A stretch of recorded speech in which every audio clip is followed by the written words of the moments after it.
You can see and hear me okay. This is going to be a group energy healing where I heal 129 people in 12 different countries. And this is the first in the set of 3 energy healings called the August 2025 triplet set. And so the healings will be today, Thursday, and then Sunday, and then Wednesday. Thursday, Sunday, Wednesday.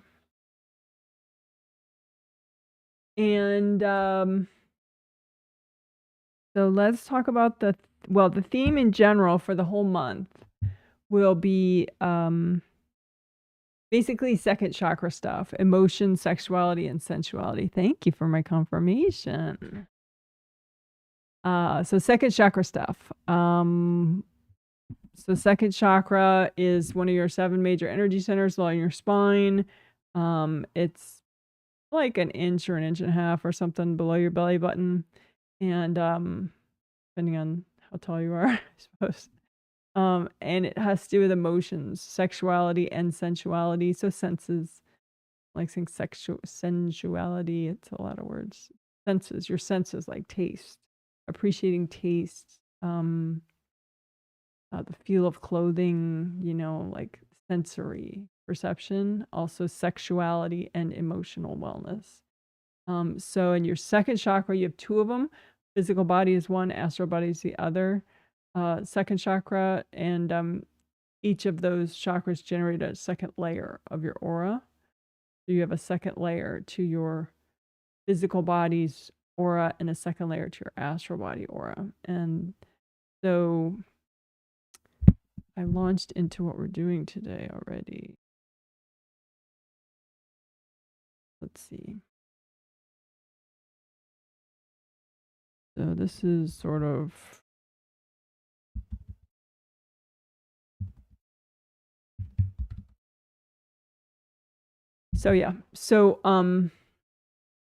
I've been discussing the second chakra basically. So that's the theme for this month is those second chakra abilities. So emotional wellness, sexuality, and your senses, sensory awareness. So I'm going to get to how we're going to work it today.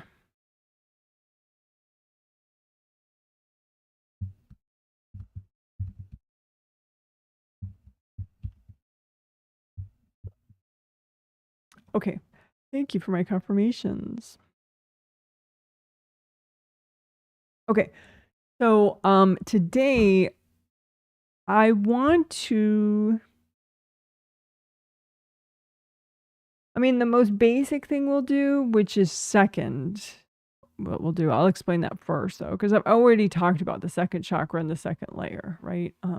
Second chakra is an energy center and it's responsible for those abilities, sexuality, sensuality, you know, a sensory awareness and appreciation, and emotional wellness, right?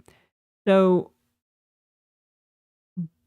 that's the obvious thing we're going to do. We're going to do some extra repairing and unblocking and healing of that, you know, second layers and second chakras.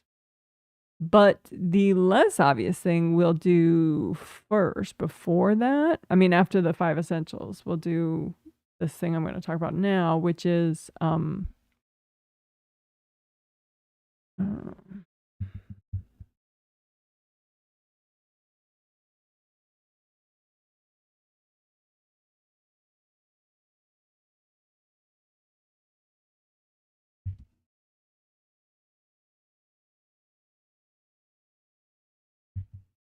okay. So periphery and core. I was like sort of trying to figure out what words I want to use to describe what we're doing. So the physical body aura and the astral body aura, they're kind of easier to describe a location because those auras have layers to them. So first layer goes all the way around closest to your skin, then second layer, third, fourth, fifth, sixth, seventh, right? So if I wanted to say, oh, it's in an outer area, you know, I could say like, okay, it's in the 5th layer, or it's in the 4th layer, it's in the 6th layer, it's 5th, 7th layer, right?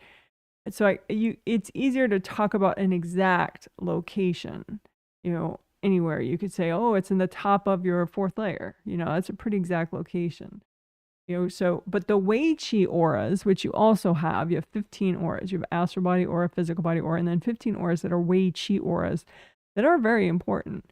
But like, they're big glowing gold force fields. So they don't have layers to them.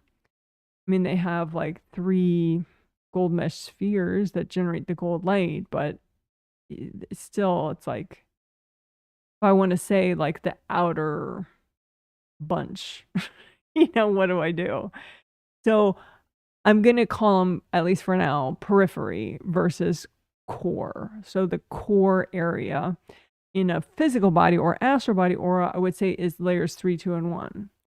And the periphery areas, say in an astral body or physical body aura, I would say is layers 4, 5, 6, 7. Periphery layers. So periphery meaning not core. But I don't mean like sort of the value judgment of it, where like core means more significant or more important, and periphery means not so significant. I'm just trying to describe the location, right? So the innermost part of all 17 auras, and then the outer, like say half or more of all those 17 layers.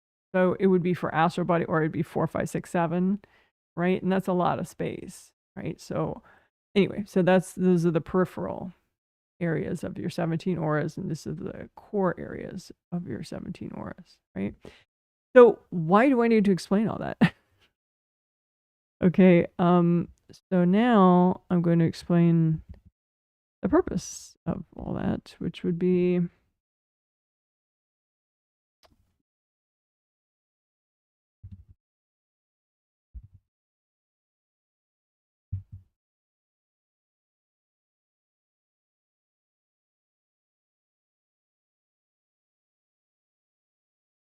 so what we're going to do today is we're going to work on clearing peripheral blocks. Peripheral blocks meaning energy blocks in these peripheral areas, so anything like 4th, 5th, 6th, 7th layer, that area. But that's also, what I mean is also the Wei Chi auras, which don't have layers. So this is just this area all the way around, behind you, below you, around you, all around. So the peripheral areas of, so not the core areas, not the innermost areas, but so the thing is, if you clear these peripheral blocks, because in order to provide emotional relief and enhanced sexual enjoyment, but also just sexual wellness, sexual health, like all the good hormones and stuff that help, keep you vital. So in other words, for sexual wellness and emotional wellness, we need to get you good flow in this second layer and second chakras. But,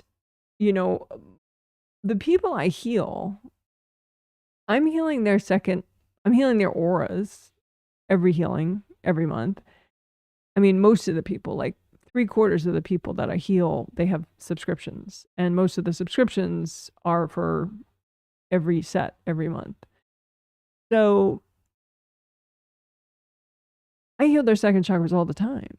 I unblock their second chakras all the time. So how can people have significant areas in their second layers and second chakras that are still quite blocked if they're getting all these healings? I mean, some people don't, they dabble, and so maybe once a year they'll pick a set, but that's not the majority of people I'm healing. So I'm looking at giving even the people that get a lot of healings frequently extra relief, noteworthy relief to this emotional wellness and sexual wellness, right? So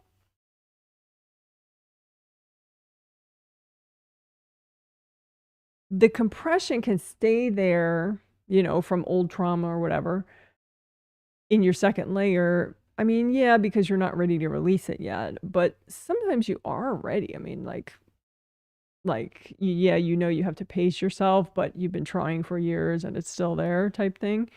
And so what happens is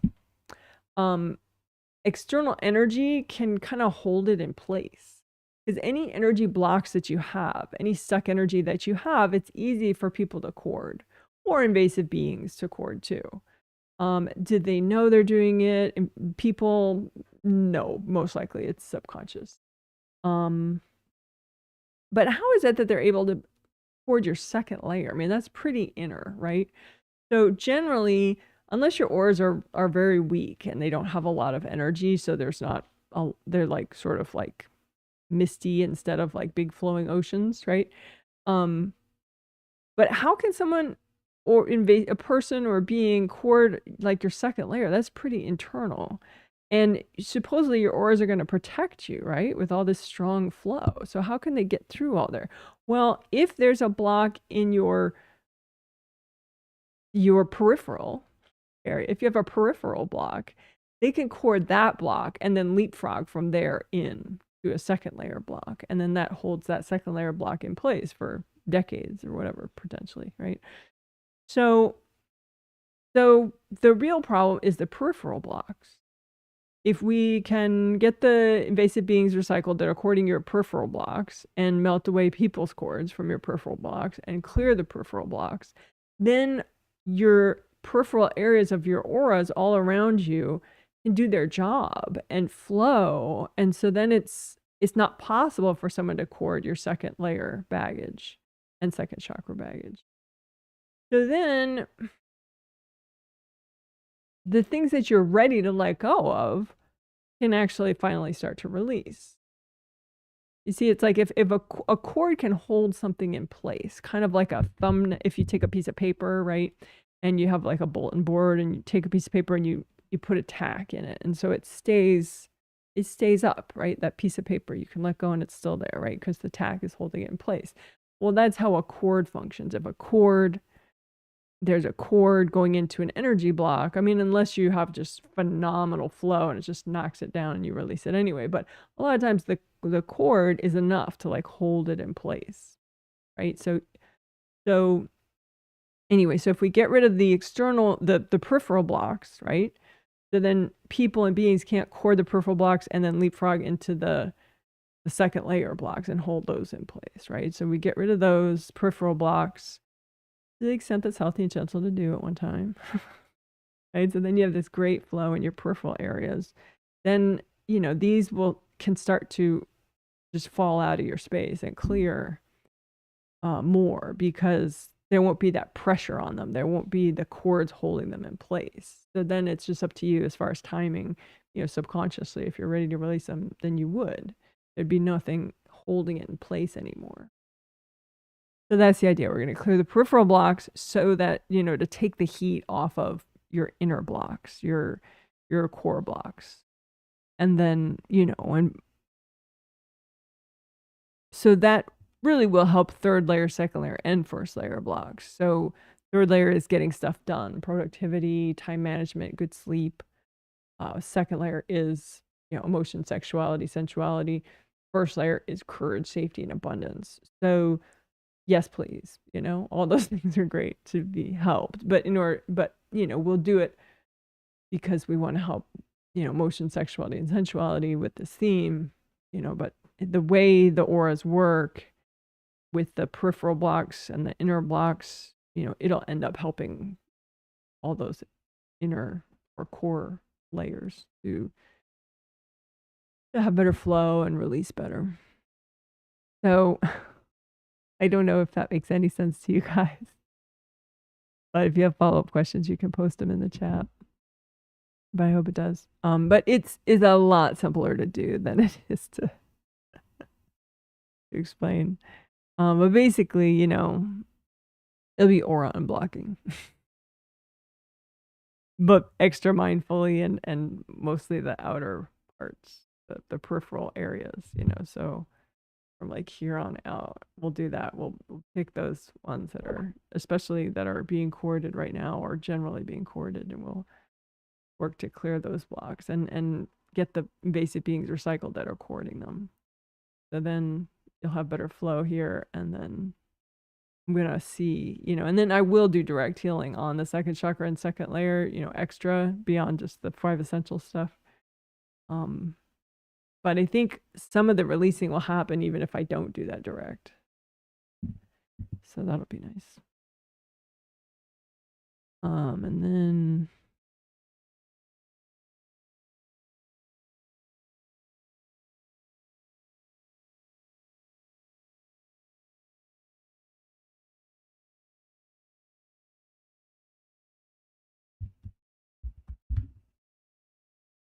so my favorite part, I guess, if I had to pick just one, from the final healing in the twin set, was we did a lot of healing mini parts of you.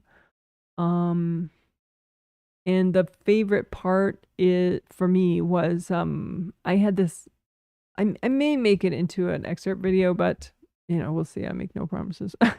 Clearly. But I talked about discipline and, like discipline as in self-motivation, and how, it could be if you were raised in a not very warm, gentle way, that maybe your thoughts about discipline are like being forced to do things you don't want to do, and they're negative. You maybe have negative connotations about the idea of discipline and hard work, because it was just sort of force fed to you, like, you have to do this, hurry up, do it. You didn't really have any free will about it, but so it's good to heal maybe parts of you that don't like discipline, that don't like self-motivation, or don't understand it, because when you were growing up, you were just forced to do stuff. And so you never really got the sense of like that you can work towards your own goals and you can be disciplined with your own goals, so that, you're putting in the work like that. If you can handle discipline, it's just such a game changer. As I explained in that healing, it's like there's so many things you can achieve, but it's like, can you keep working on something when it's not fun?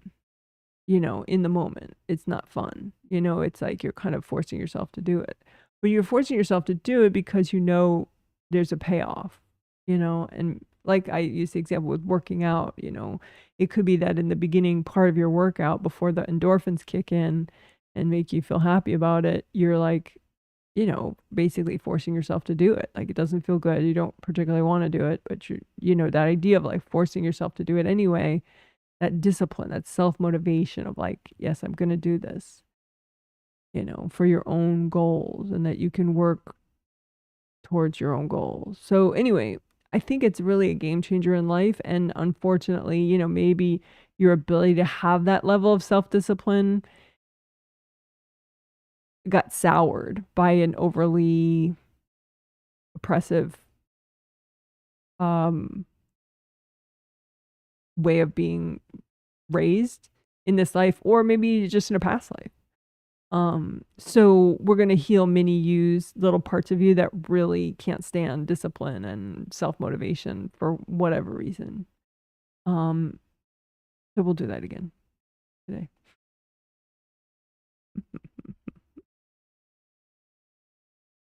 Alrighty. Thank you everybody for your surveys. I appreciate them. They help me to plan the next healing and study the effectiveness of this stuff. All right. So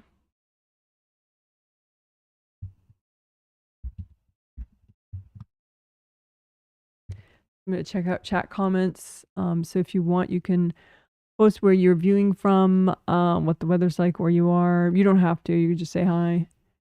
So we can see and hear you. Thank you. Hello. It is sunny in Orange County, California. I'm assuming. Thank you for the emojis. That's nice that it's bright and sunny. Here in Olympia, Washington, it is cloudy and cooler. Maybe 70 degrees, maybe 65 degrees right now, which is actually perfect gardening weather, even though most likely I won't get any gardening done today because I'm working, which is okay. But we have been very fortunate as a gardener. We've been very fortunate this summer. Lots of relatively mild weather. I'm very grateful for that. Looking forward to it. Thank you for the healing. You're welcome. 89 and mostly cloudy here in Southwest Michigan. 89. That's a little toasty. 89 Fahrenheit, which for the rest of the world that has moved off of Fahrenheit a million years ago, 89 would be maybe like 32 degrees Celsius, something like that. Oh, and I'm in Olympia, Washington, the Pacific Northwest of the United States. It says, would you say being able to have fun is second or fourth? Yes. I don't think it's just one chakra, but it's probably more fourth than second. Because fourth is very, heart chakra is very like glass half full, positive outlook, enthusiasm. To be able to see something in a positive way versus a negative way would be fourth. But you know, a lot of chakras could come into play with that. You know, seventh chakra also in the top of the head. Also throat chakra, inner voice. So you could just generally clear energy blocks in the way of you having fun and not worry about which chakra or which layer it came from, because there could be, you know, a bunch of stuff in a bunch of places that impact it. But yeah, if I had to pick fourth or second, I would pick fourth for happiness. Or having fun. But yeah, like I said, you know, you could have repressive energy that's sort of putting a damper on your mood in a bunch of different chakras. Also Kundalini chakra below the first chakra that can help with having fun.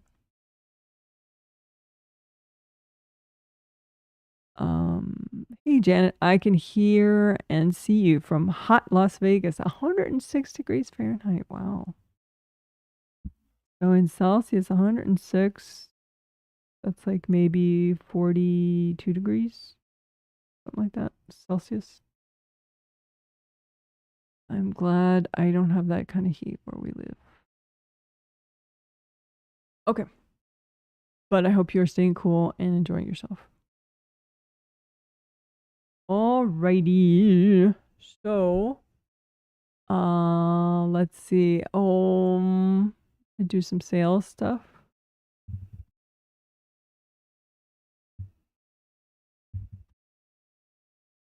So a sales bit, for those that don't know, my website is jwhealing.com. My name is Janet Wright. That's why it's JW Healing, Janet Wright.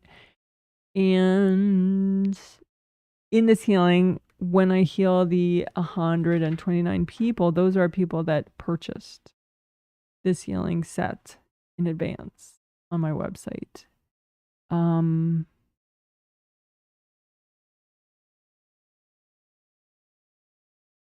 What do I want to say about that? Oh, and also people purchase for their loved ones as well. So some people I'm healing, you know, their daughter bought it for them, or their sister, or whoever.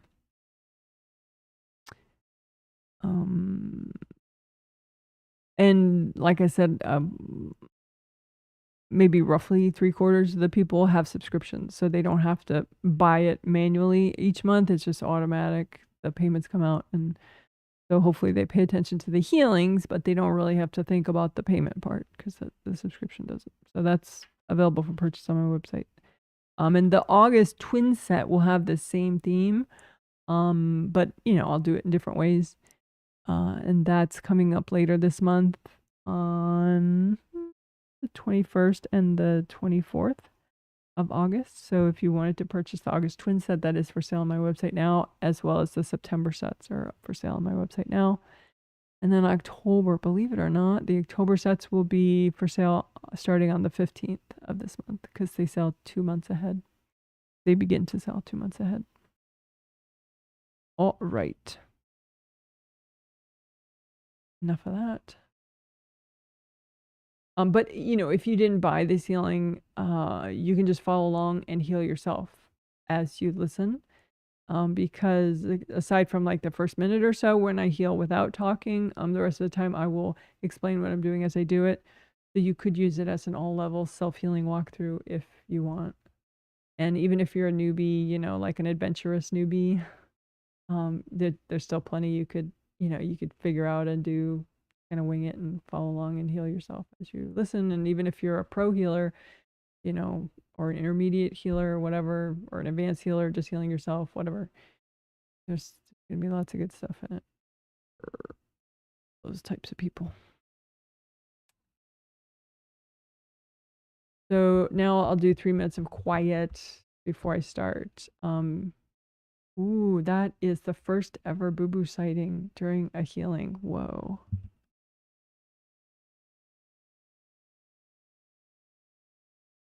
Wow, BooBoo Kitty. I don't know if you saw that. She was just right there in the window. I'm gonna move the camera to see if she shows up on. I don't know where she is. Yeah, there she is. Oh my gosh. So that is our cat, BooBoo Kitty, live.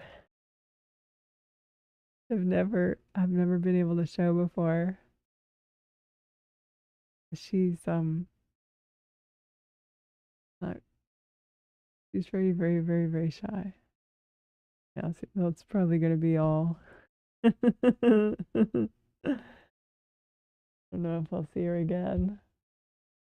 Oh, that's the coolest ever. She doesn't go around much during the day, yet. Hopefully someday she will, but she's not so comfortable with our dog, or with us, actually. Oh, that was so cool. All right, so enough cat stuff for now.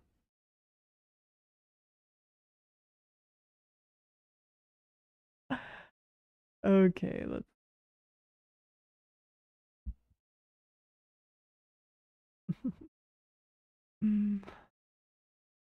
Okay, so this will be 3 minutes of quiet before I start the healing.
Okay, thanks for waiting. So let's use our hand chakras to heal, right? And so we can unblock our hand chakras first, a little bit extra. Set your hand chakras. You have a hand chakra in the palm of each hand and a fingertip chakra in each fingertip. And you can set these energy centers to a metallic gold color, like this glitter. And just do that with your thought or your intention. You don't have to be able to see energy. And just so you set the hand chakras and the fingertip chakras to a metallic gold color. And that would allow them to generate gold light automatically. They spin. And so then you use the gold light from one hand to unblock the chakras and meridians in your other hand.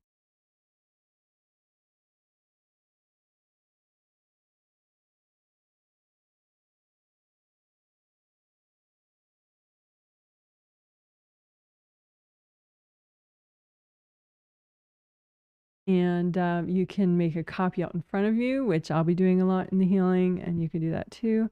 And you can make a copy of your neck, shoulders, and arms, and we can do some unblocking and repairing of any energy leaks. And you can sort of melt away or take out or pop out any hard objects in those areas. You just make a copy out in front of you of your neck, shoulders, and arms, including shoulder joints, including elbow joints, including your fingers.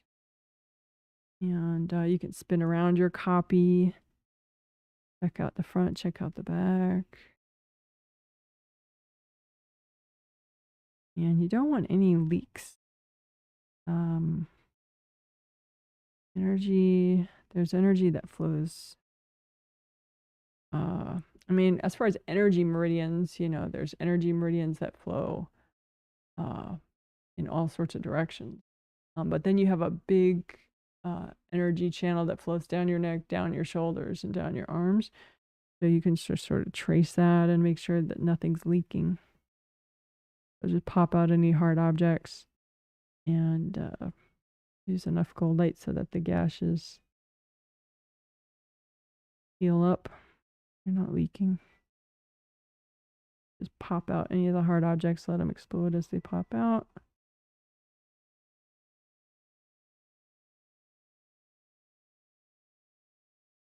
You can say, angels, if there are any invasive beings in the way of this repair, can you please recycle them? Because that's very common. There'll be a hard object that creates the damage, but then that starts energy leaking, and then that attracts a lot of invasive beings that just like that energy leak. And so you get rid of the hard object, but then you have all these invasive beings sort of mucking up and getting in the way. So then you say, angels, can you recycle these invasive beings? And so then you just have a hole with that's leaking, and then you just use gold light to repair it up.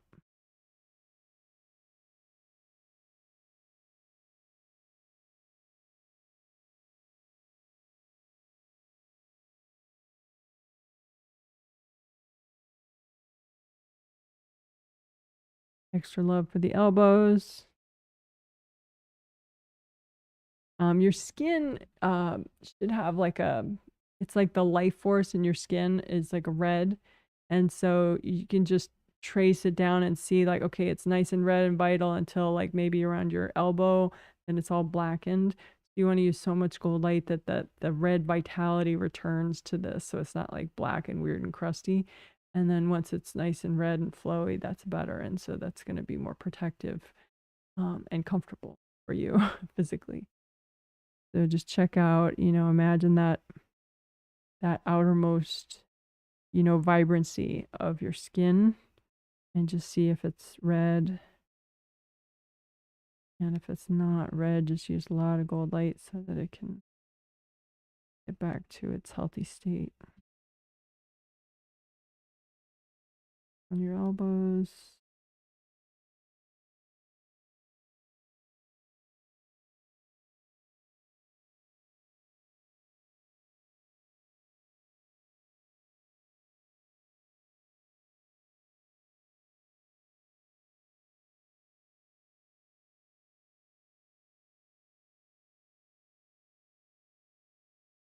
All right.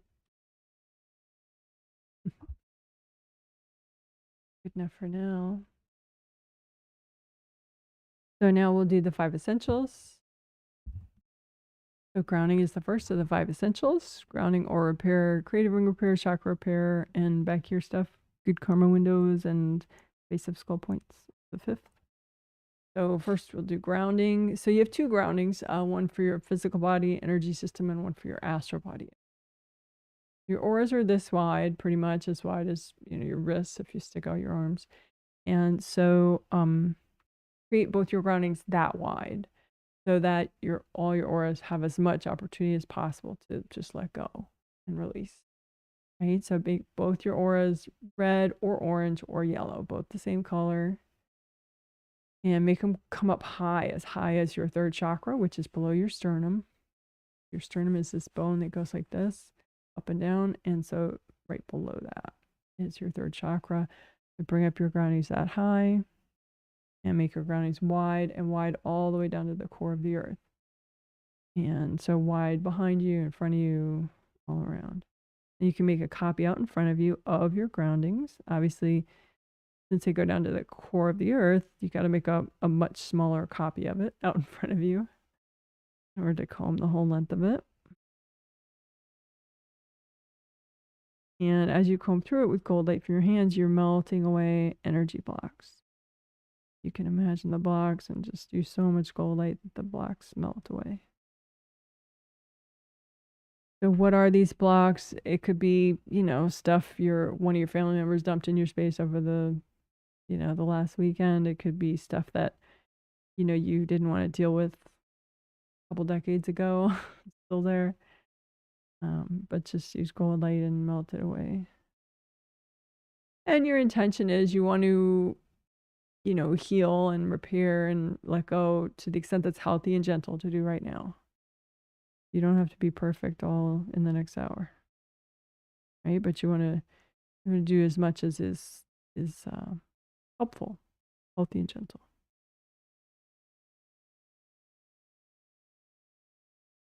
Indie grounding is where you check the outer surface of your grounding, going all the way down and use cold light and melt away anything that's attached to the outer surface of your grounding. It could be hard objects that were thrown that are still sticking out halfway, and so just take them out, just pop them out, let them destroy, and then just fill that up. There could be people's grounding connecting to yours, just melt away that connection. Because their grounding works better if it doesn't hook into yours, and vice versa.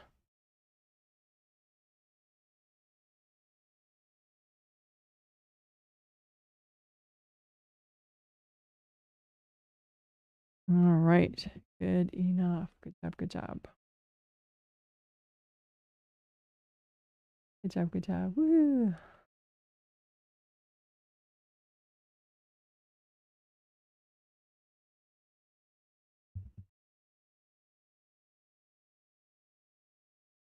All right. I don't know if you noticed during that grounding section, BooBoo Kitty showed up a few times. I gotta stop saying her name because she does know her name. She doesn't know it super well, so we'll talk about it. Anyway, let's do aura repair. So, like I said, you have 17 auras. You can make a copy of all of them out in front of you, come through them. Just use your intuition or your vision or your feeling to see what if there are rips. And if there are any rips can be really huge, like, you know, most of the back half of an aura is missing, or they can be like very like a little stab wound, so it's like a deep gash. Anyway, you just see if you have rips like that, and if you do, then you need aura repair, right? And when in doubt, just do aura repair, because why not? Can't hurt. So you can just make an image of a rip and have that rip represent all the rips in your auras. So therefore, you're going to repair all your rips at the same time. That way you don't have to. You could do localized repair, like if you know the only damage is right up here, you could just imagine the copy and just do localized aura repair right there.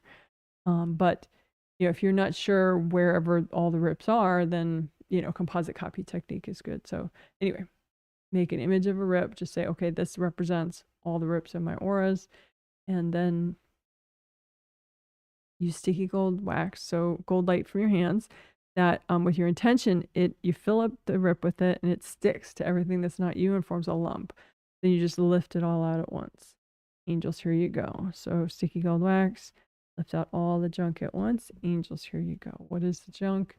Invasive beings, invasive people, hard objects. So sticky gold wax, lift all that junk out. Angels, here you go. Right? And then you can use gold light, get it in as deep as possible so that it starts the repair process. You can say too, angels, if there are any invasive beings in the way of this repair, can you please recycle them?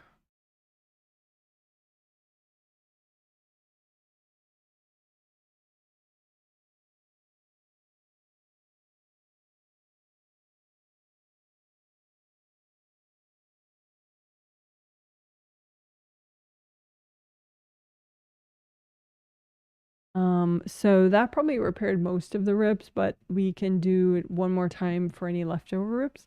So you make a copy, make an image of a rip and say with your intention, okay, this represents the leftover rips, right? And then you do the same process. So sticky gold wax, lift out the junk, angels, here you go. Sticky gold wax, lift out all that junk, angels, here you go. If there's angels, if there's any invasive beings in the way of this repair, can you please recycle them? Lots of gold light. Maybe there's some leftover hard objects. Get rid of those. Give them to your angels. Gather them up. Angels, here you go.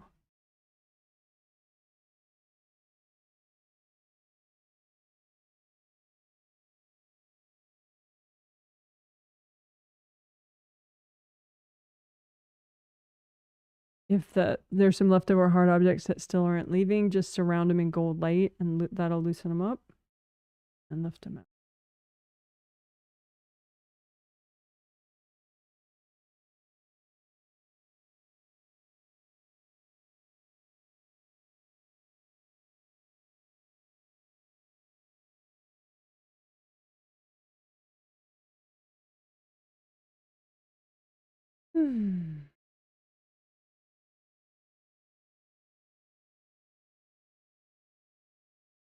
All right. And you can melt away any leftover aura hardness. You can have hardness in the outer surface, which I would call scarring, or you can have layers of hardness within your auras, like as a result of all the pressure of whoever was throwing energy at you, which I would call bruising. But anyway, it doesn't matter where it is. Just pile copies of all the aura hardness out in front of you so you can melt it with gold light, because hardness makes your aura weak.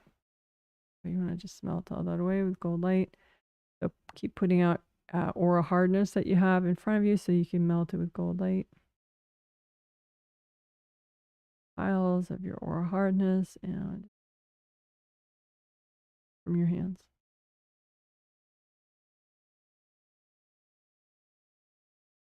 All right, good enough. So you could redo your gold buffer zones. Those are big gold force fields that you can create.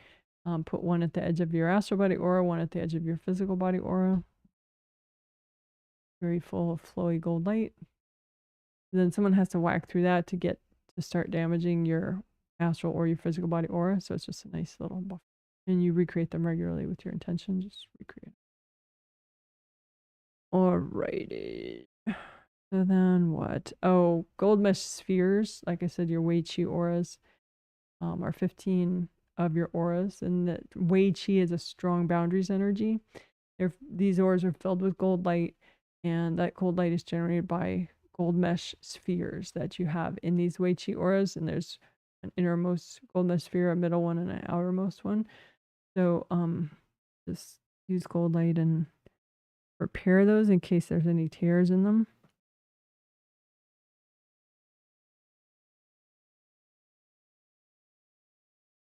So like say you've been having a shoulder problem or a neck problem or a knee problem or a tummy problem, double check your Wei Qi auras in front of that area and make sure that they're repaired and generating gold light. they're not, just keep, so use gold light around the ripped area of the gold mesh spheres so that they grow back. And say you don't really know if your gold mesh spheres are perfect or not, you know, you can just imagine, okay, well, if my gold mesh spheres have a ripped area, I'm making a copy of it out in front of me and I'm going to repair it. You know, so you don't have to know if your gold mesh spheres are messed up here or both. Imagine out in front of you a copy of the messed up areas for your gold mesh spheres and use gold light and repair them.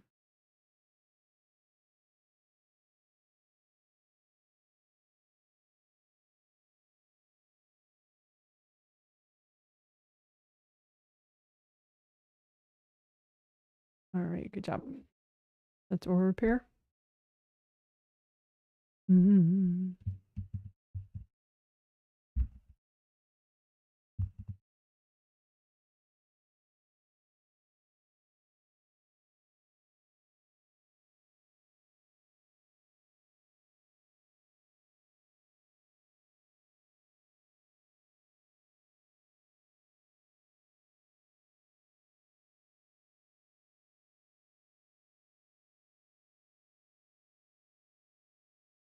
Okay, so your creative rings are above your astral body head. So they come and go with you as a spirit. So for example, when your body's asleep in bed and you're on the astral, you know, your astral body is you and that's on the astral, then your creative rings are up with you on the astral. So there are 3 gold rings and they generate lots of gold light, which is cool. And that gold light forms a nice protective force field right above your head. And that gold light also gets sent downward to nourish your physical body and astral body 7 chakras along your spine. So it's important. So you can just imagine your 3 gold creative rings, make a copy of them out in front of you, and melt away any cords from people. And if there are any invasive beings connecting to these creative rings, you could say, angels, can you recycle any invasive beings messing with my creative rings?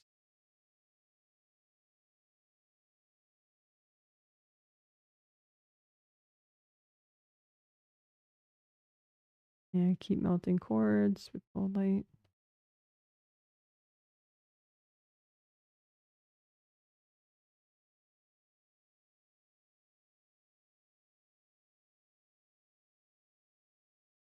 So your creative rings have flaps, just like around the round openings of chakras, there are flaps. And you want the flaps to be relaxed and shut. So this is an example of flaps being open, and which is an irritated state. So you don't want that, but that's how it looks when it's like that. Otherwise, if they're closed and relaxed, then it would just be like a smooth outer surface, right? So that's a top-down view of one of your creative rings. So just imagine your creative rings and notice the flaps. Are they popped out and irritated, or are they relaxed and shut? And just use gold light so that you can wash away the cords, pop out any hard objects, repair any damage, melt blocks, so that ultimately the flaps can just relax and be shut. Therefore, your energy could flow through the rings, but it's much harder for someone to sink a pair of cords in if the flaps aren't wide open. Heat melting everything that's not you. Flaps can relax and fall.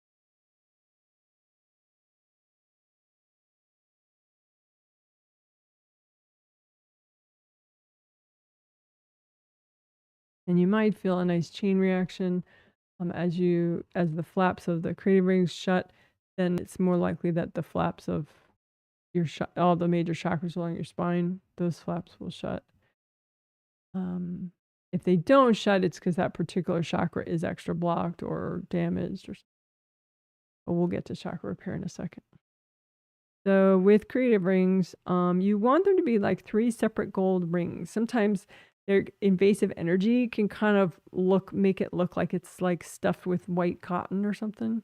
And so just check, like especially in the back of your creative rings, to see like, are they stuffed with white cotton around in between them, which you don't want.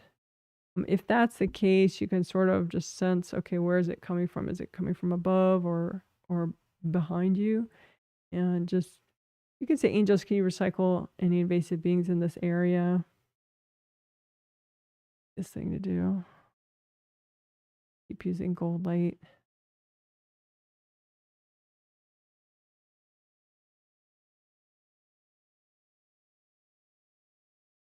Good enough for now.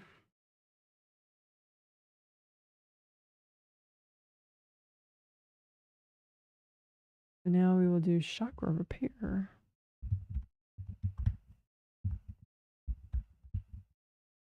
Those chakras, you have so many of them. You have the 7 physical, 7 astral. I would call those major chakras, the 7 physical chakras and 7 astral chakras. But then beyond that, you have a ton of other chakras, including all these fabulous acupuncture points on AcuDoll here. Those are all that writing. Those are all acupuncture points that we consider minor chakras only because they're not the big 7, but not because they're not important. And then you have, energy chakras that just keep energy flowing in like the major energy channel going down your shoulders and your arms or in your legs or whatever. Lots of chakras. So let's repair and unblock them all at once. So we'll use composite copy technique. So you just imagine the basic chakra shape, which is like this, an open cylinder. So you create an image of a chakra and you say, okay, this represents all my major and minor chakras. And then you just use gold light and wash it out.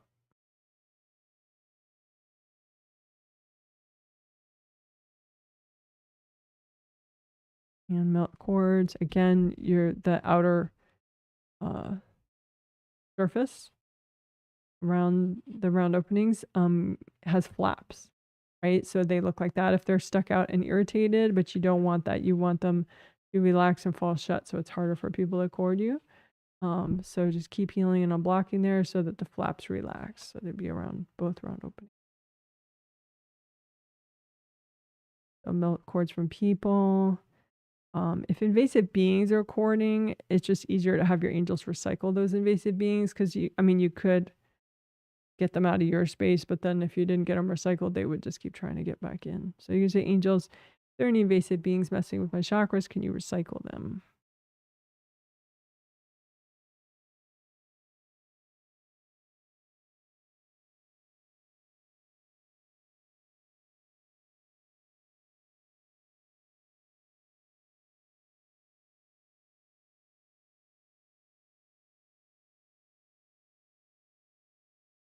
And you can lift out the blocks and melt them away. Lift out the blocks, away, lift the blocks.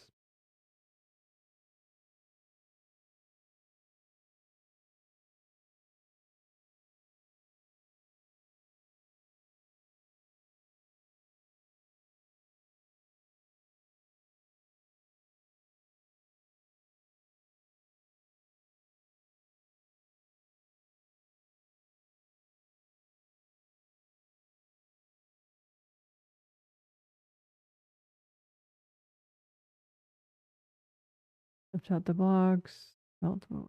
Lift out the blocks. You could also blow them up if you want.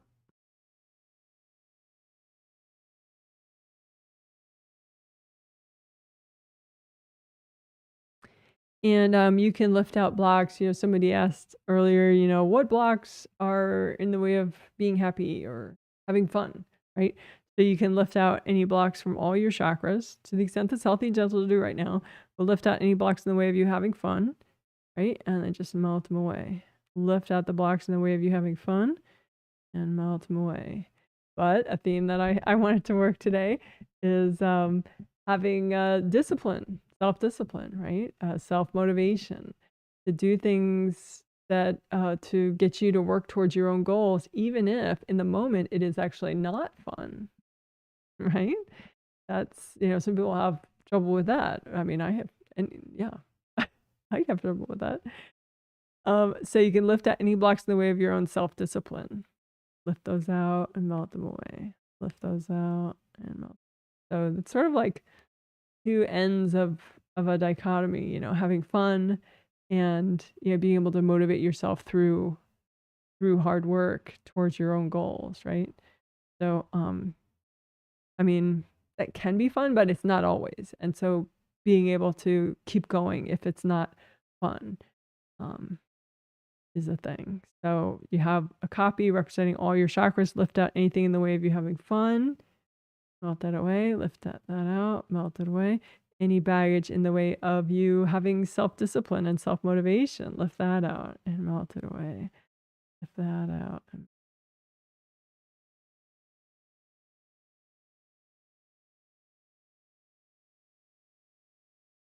All right, cool. I might have to turn off my cell phone. It makes my microphone go.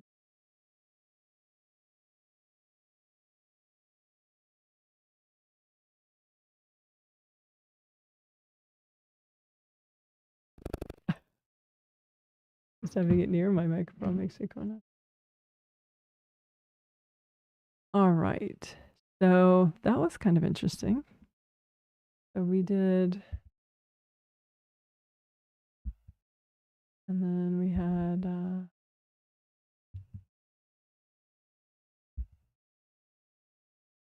discipline. Okay, so we already did it, but that was cool. So we did chakra unblocking for having fun, and chakra unblocking for having discipline and self-motivation, even when it's not fun. Very cool.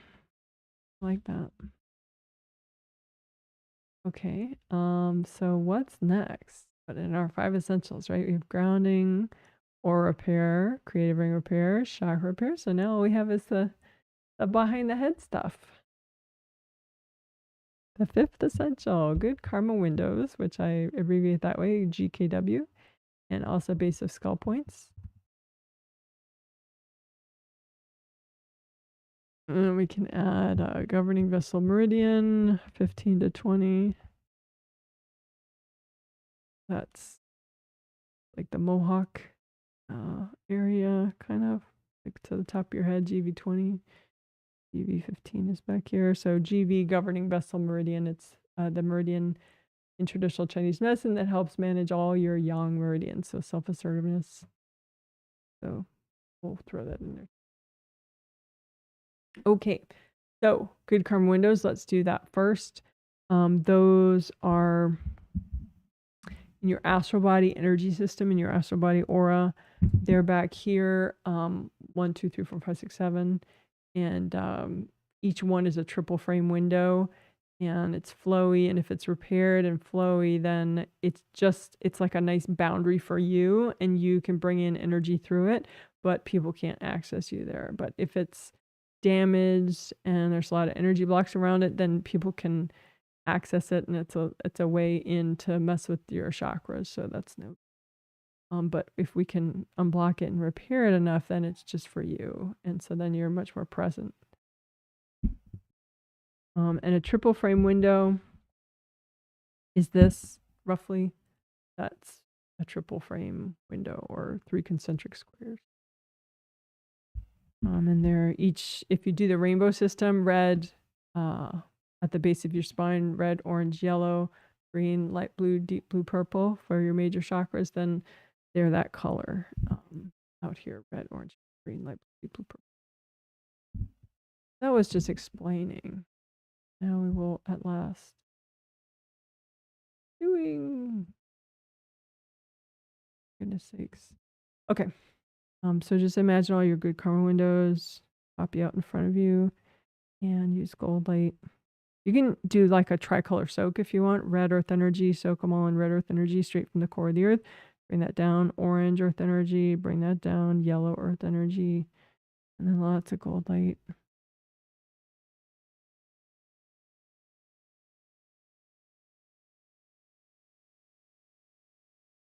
Again, let's do maybe just a red earth energy soak. Bring up red earth energy, soak all the good karma windows with red earth energy. And lift out the blocks in that area and melt them separately. Lift out the blocks, melt them separately. You can say, angels, can you recycle any invasive beings messing with this area?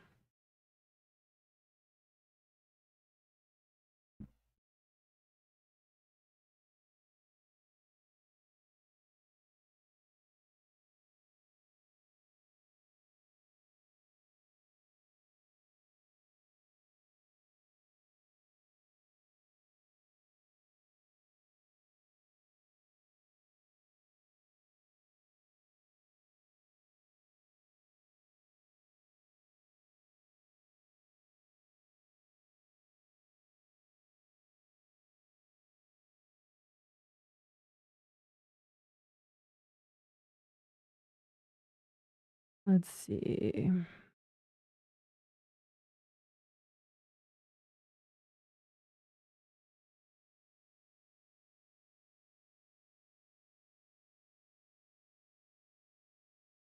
You can repair all your good karma windows as a composite copy. So like have one image of a good karma window and have it represent all 7 of them, and just repair that and unblock it.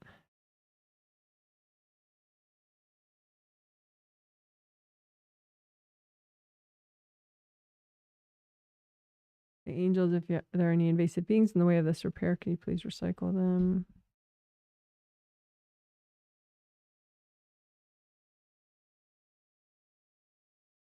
If there are any invasive beings that are kind of moving away as you're doing this work, just have all them recycled. Angels, can you recycle all those invasive beings that are moving away?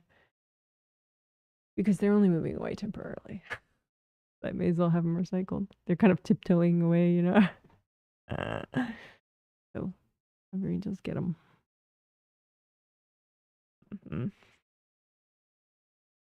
All right. So then base of skull points. So those points, meaning acupuncture points, and those are minor chakras. So I'm talking about the 2 horizontal rows of points, one at the height of the top of the earlobe, one at the height of the bottom of the earlobe. And you can go ahead and repair those. So each of those are a chakra, shaped like this, and fit in the meridian to help the energy flow, to help like they're little motors that keep the energy. Right. So the center line meridian, that's the GV meridian, governing vessel meridian, which we'll do more of even. And then the yellow one is urinary bladder meridian, and that green blue one in the diagram is gallbladder meridian. Helps with self-assertiveness. So you can just repair, just use cold light. You don't have to worry about the direction of flow of each one, although just for information, governing vessel meridian is going up right there, and urinary bladder meridian is going downward, and gallbladder meridian goes downward right there.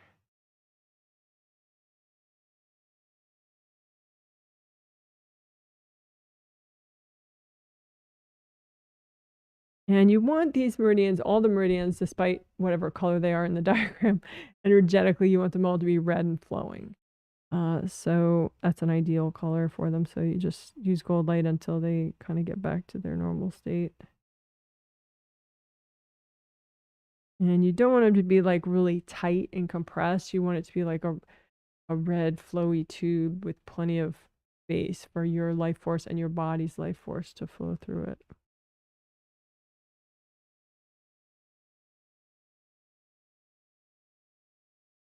And you can comb through all these base of skull points like this way, put your energy fingers in your head and just comb outward and just drag out anything that's healthy and gentle to get rid of right now. And drag all that out, all the energy blocks and other people's energy and invasive beings. Just drag all that out and gather it up, and then drag it out. And say, angels, can you recycle any invasive beings plugged into all this? So then it's just a bunch of energy blocks with cords from people. So then you just use cold light and melt all the cords from people, melt yourself out, melt everybody out. And then there's just energy blocks. They can just melt away.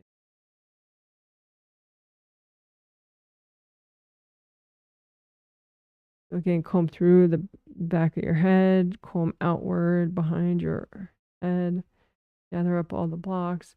Angels, can you recycle any invasive beings hooked into this? Use gold light, melt cords from people.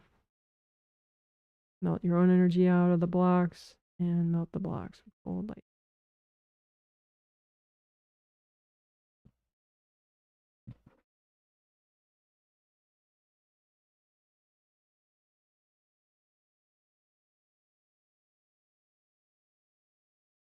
So GV20, GV15, GV20 is in the top of your head. That's a nice one to work. And that's oriented differently than the 7th chakra. 7th chakra is oriented this way in the top of your head. So this is the top of your head. And purple would be an ideal color for your 7th chakra. But then GV meridian comes, back from here and goes and hooks around, ends in the roof of the mouth.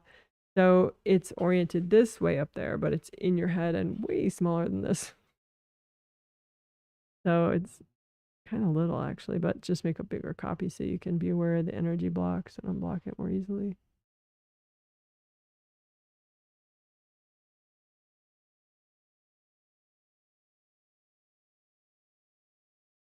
Izzy's barking in his sleep. I don't know if you can hear that.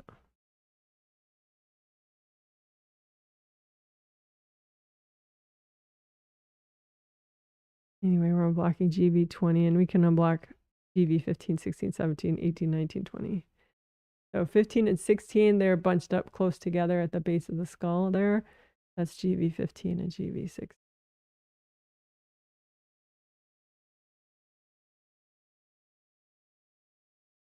And since the direction flow is this way for GV meridian, then most of the blocks will be right here, like bunched up right before the chakra. So just melt those light.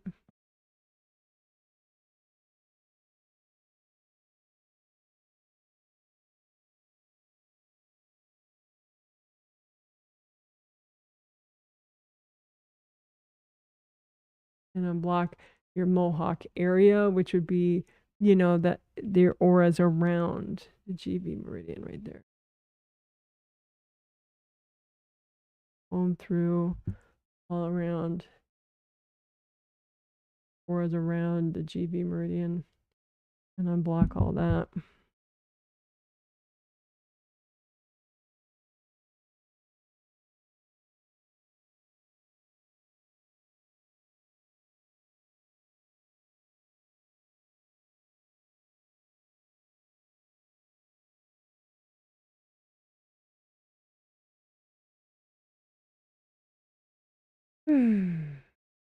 All right, good enough. Good job, good job. Woohoo. Great job. So that concludes the 5 essentials. Woohoo. Yay.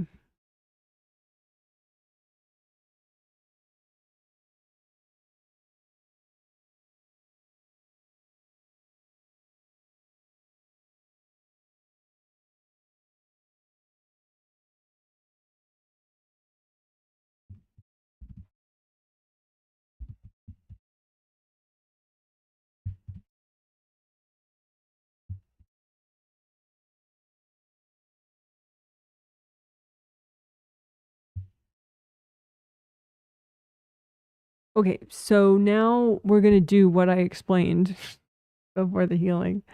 And it's ultimately going to help emotions and sexuality, but it will help a lot of things. As I explained in great detail already. So we're going to clear blocks in these outer layers, the peripheral layers of your auras. But also I'm just the outer parts of your auras, because the Wei Qi auras don't have layers, so they're just big gold force fields. So, but from like here out. So if for astral and physical body aura, it's layers 4, 5, 6, 7 that we're going to be unblocking right now, all around. But in the Wei Qi auras, it's just those same locations all around. So the peripheral areas, we're going to clear the peripheral blocks in these areas, right? So,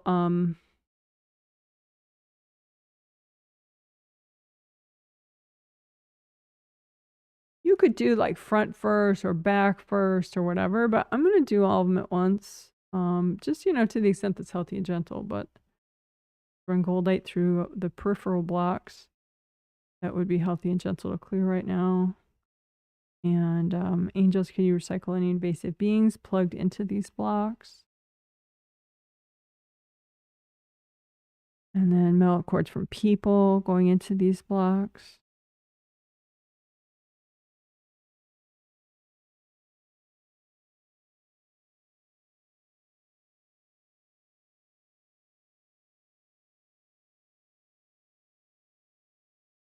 And then the blocks probably will just start melting at that point. Once you get rid of the invasive beings and you melt the people out and their cords out. So gold light, just all melt. And then there could be some invasive beings that are starting to tiptoe out that, weren't there, but they're inner more and they're like, I'm getting out of here. So angels, can you recycle any invasive beings that are moving out right now?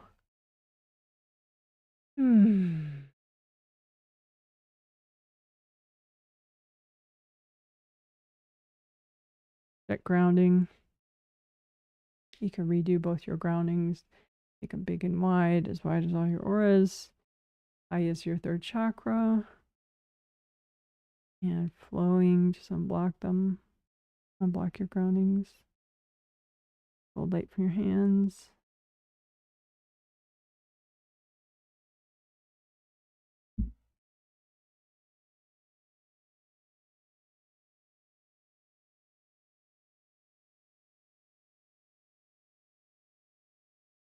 Okay, so let's do that again. The peripheral blocks. So the outer part of all your 17 auras, just be aware of blocks, especially ones that are presently being courted by people or beings. But any blocks that are healthy and gentle to get rid of in these peripheral areas of all your auras. Start running gold light through those blocks. The angels, can you recycle any invasive beings hooked into these blocks?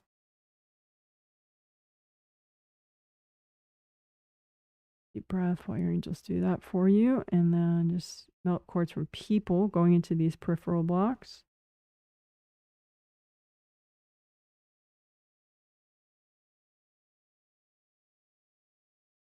Again, these blocks are in astral body and physical body layers 4, 5, 6, 7, but they're also in those parts of your Wei Qi auras as well. That's peripheral. Those are peripheral areas, not the core areas. They're peripheral areas.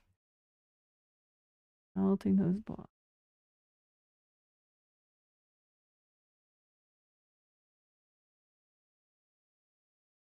And you could really keep doing this. Just stop when you feel like, okay, that's healthy and gentle. That's enough to do for now.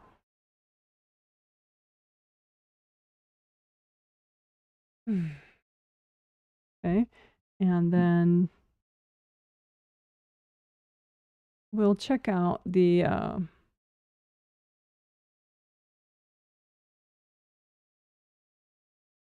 core blocks.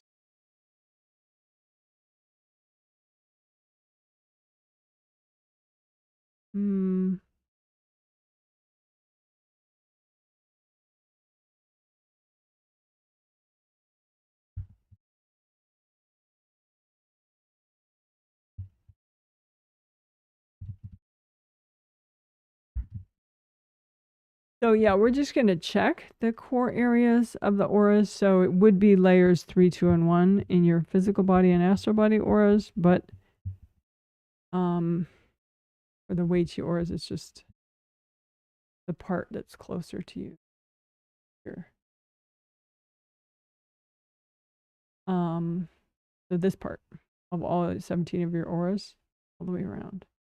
And just check that out and just get a sense of if it's releasing the same as usual or more than usual or less than usual.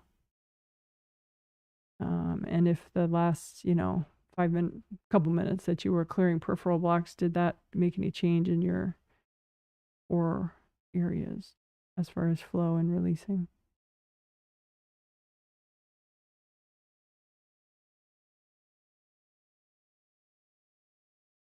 Just use lots of gold light.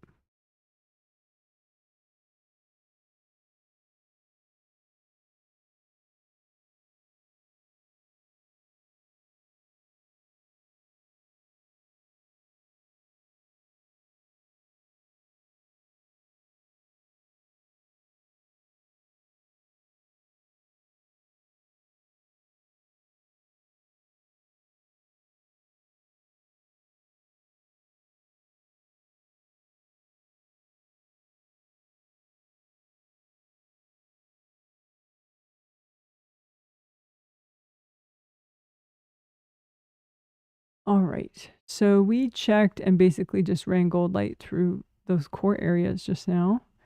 We didn't really particularly work on unblocking. We just sort of noticed if the blocks were releasing more than usual.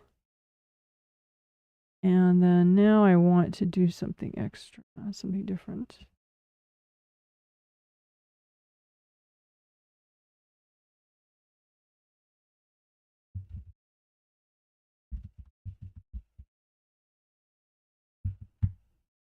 I'm not great at spelling the word innocence, to be honest.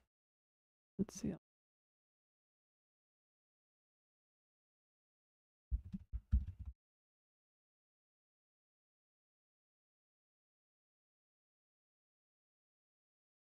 Did it right. All right.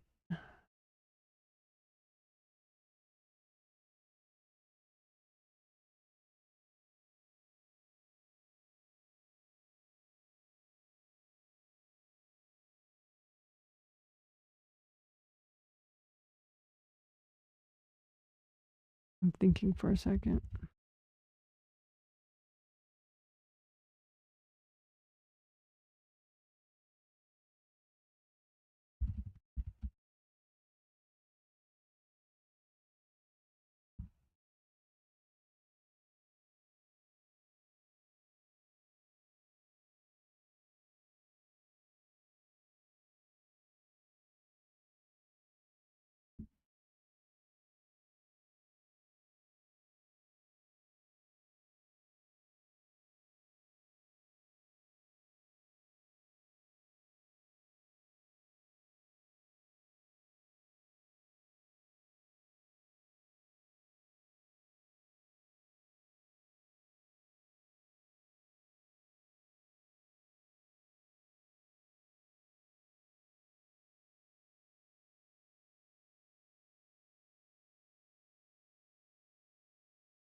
Okay.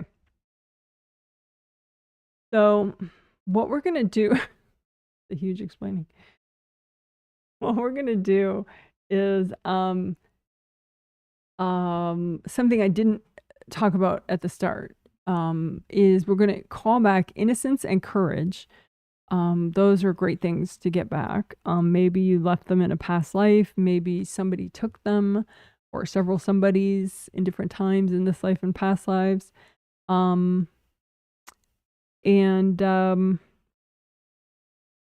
That can happen because of abusive situations, or just abusive situations like on a personal level. But it can also happen, like say if you're in a war zone, things like that, where it's not against you personally. You were just in the wrong place at the wrong time, or you're whatever, one country's going against the other country, and so but anyway, so you can lose innocence and courage. Innocence, yeah. So we're going to call that back, and then we're going to release shame, which can also be sort of a byproduct of going through traumatic situations. Is you can, it's sort of like, if you're toasting a marshmallow and the marshmallow burns, it gets kind of blackened. That's sort of the way I see shame. It's sort of like part of your energy just gets blackened into shame. And so it's not like you're consciously deciding, oh, I'm ashamed because I was abused. It's just, is just a remnant of what happened to you. You know, having those energies sort of oppressed on you, it's like something gets burned and then you have this residue of shame. So we'll release that. So first we'll call back innocence and courage, and then we'll release shame. And I think that will help, because some of the baggage that people are wanting to release from their second layers, you know, has more to do with this delicate kind of trauma residue stuff. And so I think this will, if we call back the innocence and the courage, it makes it a much more comfortable and safe experience. So let's do it.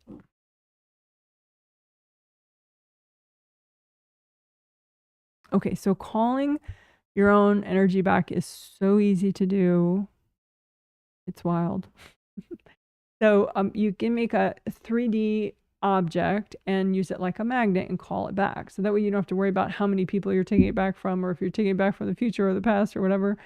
Doesn't matter, right? So you can make your 3D object a big gold sphere, or big, like in the cartoon, those U-shaped magnets, you know, or like, or a cube or a pyramid, whatever shapes you like, you know, it doesn't matter. The point is it's, you know, ideally 3-dimensional. That's kind of cool because then it can kind of soak up all that energy of yours, and then the gold like cleans it off, and you ask the angels to clean it off too.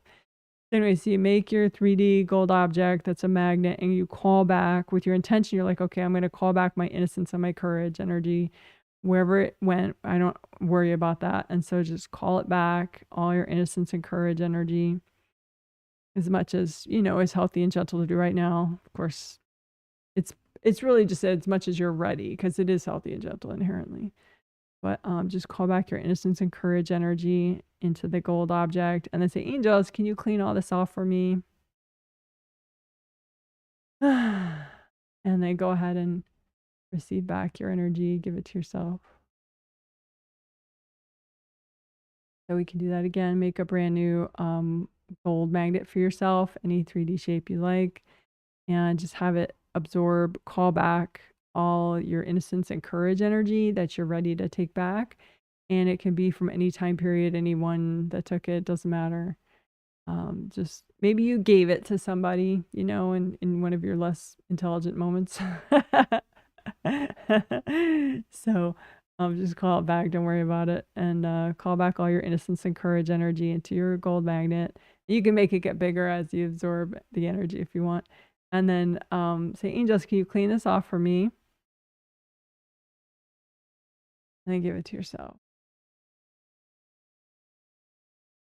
Deep breath.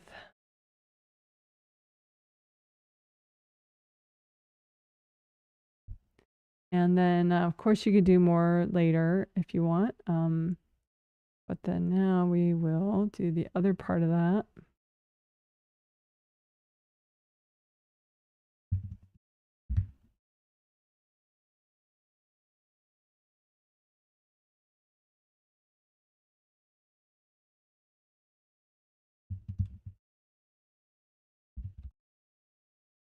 So you can think of it different ways. We'll be released. We're getting rid of shame, which is a residue from being in abusive or traumatic situations, either to you personally that you've experienced that was directed just at you, or like I said, maybe you've been in a war zone or something in this life or past lives. And so it was directed at you and many others. But anyway, you can have internal shame as a residue of that. So you can just imagine a copy of yourself.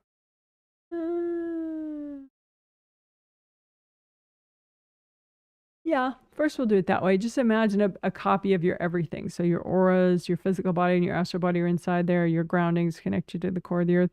And just imagine where the shame is. It could be anywhere. It's just like hardened deposits, kind of like grief, you know, shame. And just imagine it and melt it with gold light.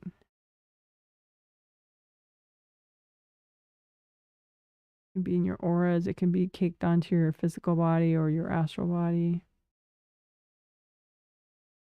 It could be in your grounding. Just melt it all away. And of course, your intention is to do what's healthy and gentle to do right now. You can always do more later. Right, so just melt away any shame that you're ready to release. And you can, you know, talk yourself through it as you do it. Like, it's not my fault. It's okay. You know, I deserve a healing.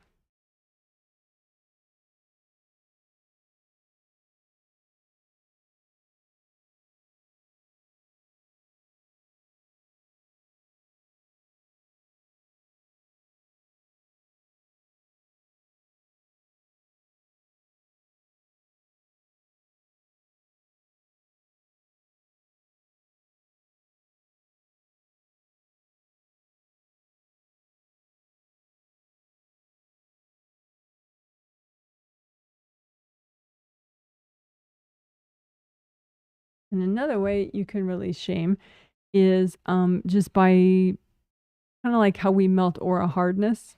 You just make a pile out in front of you of all your shame blocks and then melt them all at once with gold light. So pile out in front of you. You can pile it onto a big gold blanket if you want, or pile it into gold boxes, gold shame boxes, and just put copies of all your, you know, shame in these boxes and just use gold light and melt them away.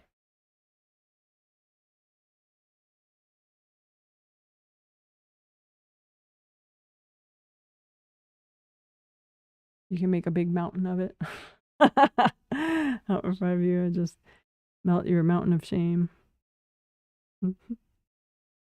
And as you do it, you know, there could be invasive beings hooked into it. You can say, angels, if there are any invasive beings hooked into this, can you recycle them?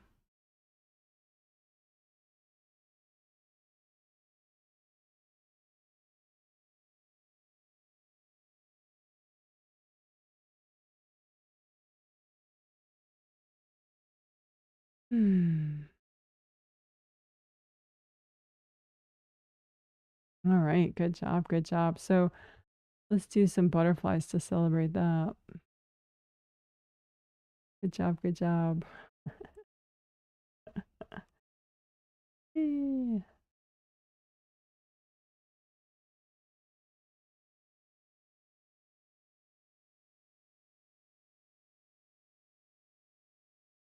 So again,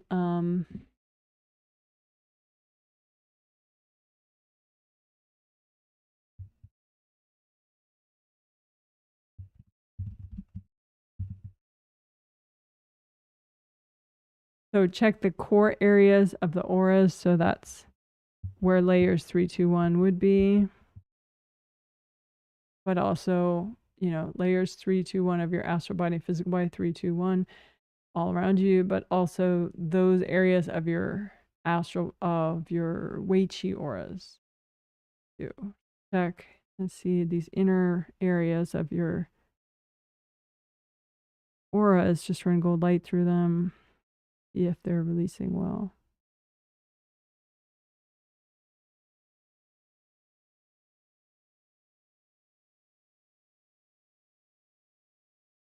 Especially above your head, unblock there. Those the core areas right above your head.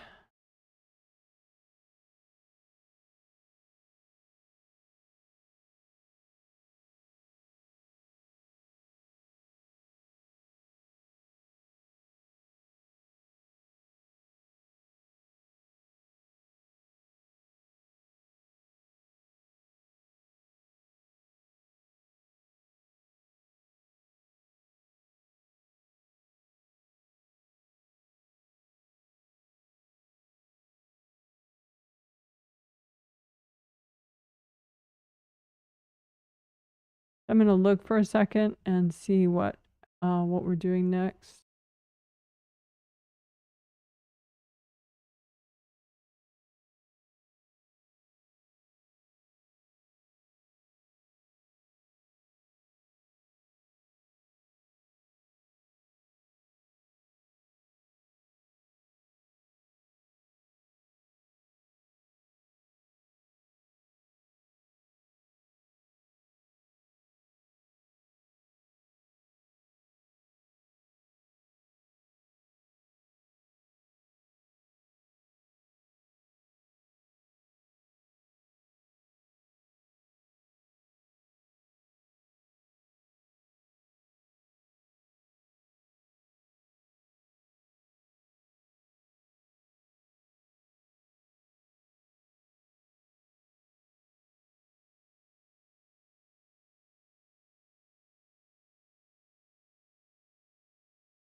Okay, so second layer of the aura is what we're ultimately trying to benefit, the second chakra and second layer, by the work that we've been doing so far today. Although probably first layer and third layer were helped a lot too. But I was looking at somebody and they have released a lot in a gentle way, which is good. But there's still like a lot of residue, like in second layer, right around here still, that is within the healthy and gentle amount that they could release. They're just not releasing it. So I was looking at what's up with that, and it's like copies of burdens. It's copies of baggage that their family members have, and some friends and former lovers or whatever, you know. So I'm going to call them borrowed burdens, because it's not like all, say, their dad's burdens. It's just some that they have taken on. So borrowed burdens, meaning it's not yours from past lives that you brought into this life. It's, you know, from this life, people that you, well, it could be from any life, but it's not really your own hang up. It's somebody else's hang up that you took on. So that's what we're going to clear now out of the second layers, astral body and physical body second layer, which most directly helps emotion, sexuality, and sensuality, but can help all sorts of. So I think we'll do it physically, like directly. We'll just look at, so you can imagine a copy of yourself. And no, I guess the angels wants to do it with blanket technique, so that's fine. Blanket exercise. So make a big old blanket out in front of you and just pile onto it copies of any borrowed burdens that you have that are making, that are in your second layer or your second chakras. Yeah, second layers and second chakra.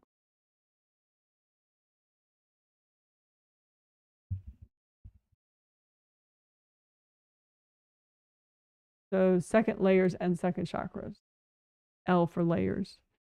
So just make a big old blanket out in front of you, pile onto it any borrowed burdens from other people, other cultures, other groups of people, whatever.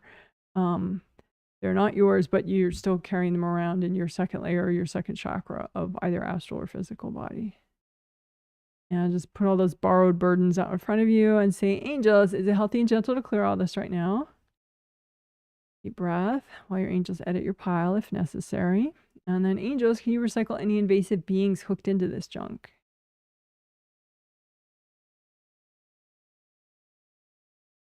And then just use lots of gold light and melt away, wash everybody out, melt people's cords out of this pile.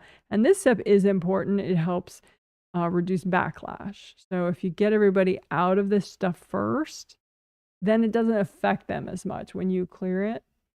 So that's good, because if it doesn't affect them as much, then they won't whack you. They're less likely to freak out at you about what you just did. So just detach all those cords from your borrowed burdens pile, and then just melt it. Wash everybody out of your borrowed burdens pile. Wash your own energy out of the borrowed burdens pile, and then just melt away the pile. Or blow it up. At that point, you could blow it up if you're healing yourself. All right.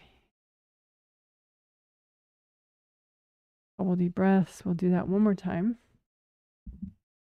A healthy beverage moment.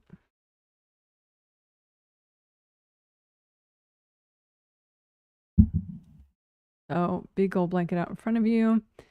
Pile onto it any borrowed burdens that are in your second layers or second chakras, so affecting your emotion, sexuality, or your sensory appreciation. So pile all those borrowed burdens out in front of you. And angels, is this healthy and gentle to clear all this right now? Deep breath. Angels, can you recycle any invasive beings hooked into this junk?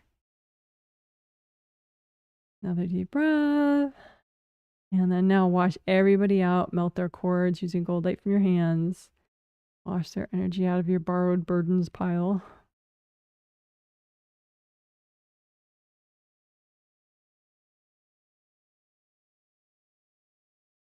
and melt the pile or blow it up.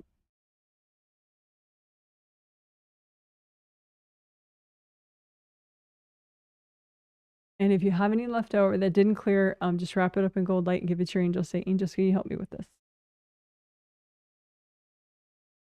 All right, good job, good job, good job. Woo!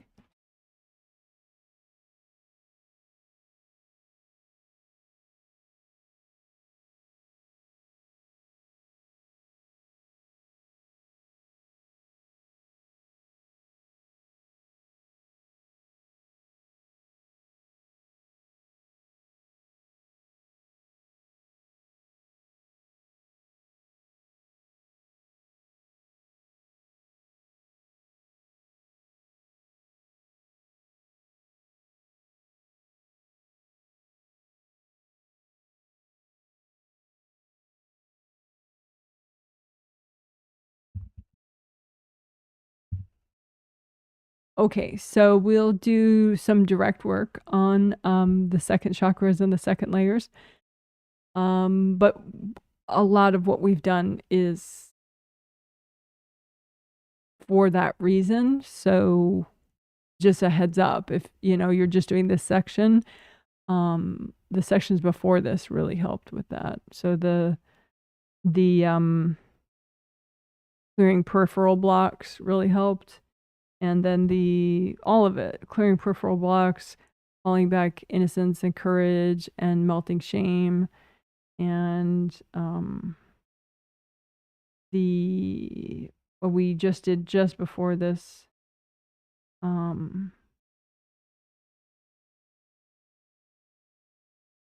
which I totally forgot. That's annoying. But anyway, let's do this. So your second chakras, just imagine a copy that represents both astral and physical body second chakra. And just use gold light and repair them and unblock them. And the second layers. So it's almost the closest one to your body. It goes all the way around, right? So just orange is a good color for your second chakra. So you can set it to your favorite shade of orange, your second chakras. And then that way the energy is generating and sending to the second layer would be that color orange. So just clean everything out of your second layer that's not you using gold light. And there'll be pockets generally in the back of your second layer where there's stuff that you've been avoiding clearing. And it's a good idea to just melt that away, because you might think, okay, well, I'm just going to ignore it. But the problem is other people don't ignore it. It affects how they perceive you. It affects how they feel around you. So, I mean, what we could do though is, so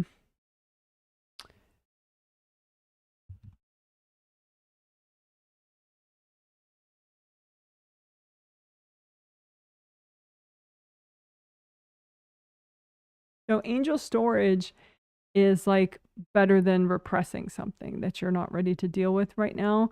Angel storage, your angels help you to do it in a way that won't kind of get triggered at unexpected times like regular repression would.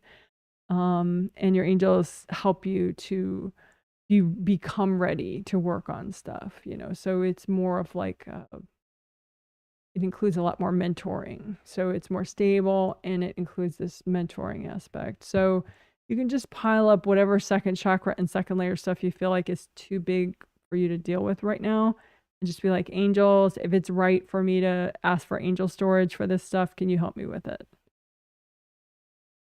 And that way they'll double check the pile and make sure, because maybe a couple of things you'd be much better off clearing them right now. And so they'll take them off the angel storage pile. And the others they'll just, whisk away and deal with, save for you for later. So again, just put out in front of you any second chakra blocks, second layer blocks you feel like are too much to deal with right now.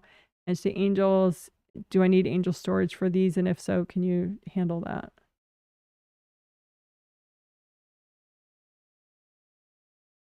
That way they don't get triggered all the time. if they're an angel story.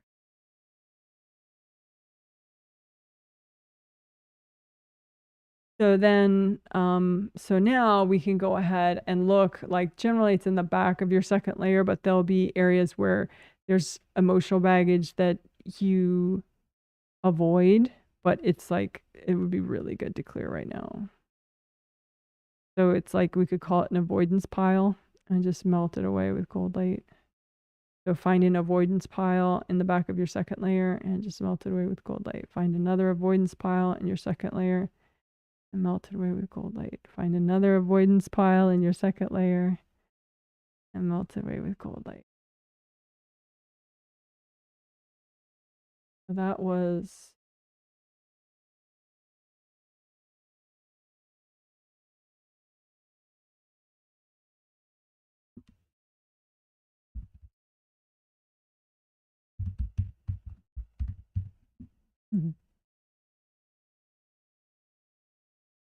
So we'll do more of that. Just imagine your second layers, so in the back, anywhere here, right? Right in the second layer of astral body aura and physical body aura, and just find an avoidance pile.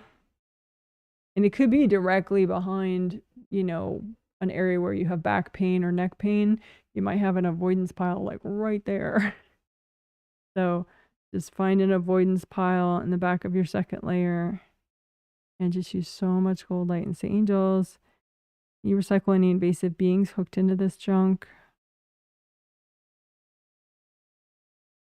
And then go ahead and melt cords from people going into the blocks. And then keep melting those blocks in the avoidance pile in your second layer.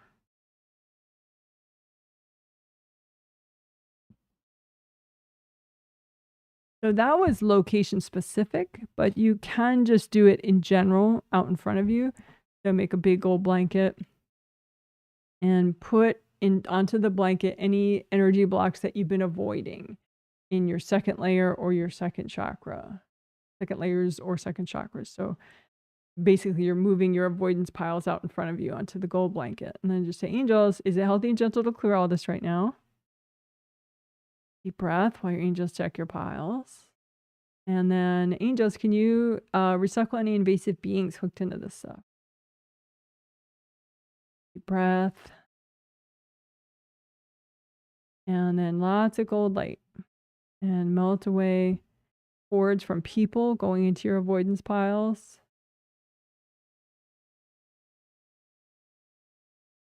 And then melt the avoidance piles. You could blow them up at this point too, if you prefer. If you're healing someone else, don't blow up their stuff. Just use cold light.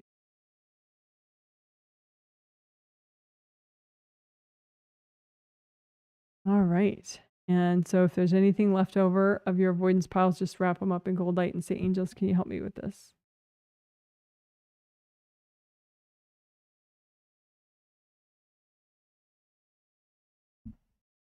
All right. So then just check out your second layers. See if you notice any differences after you've melted away the avoidance piles.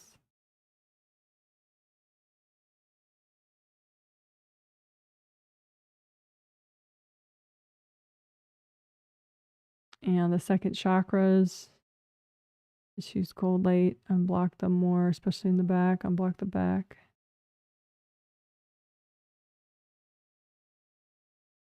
Imagine the front of your second chakras and just lift out the blocks and melt them away. Lift out the blocks, melt them away.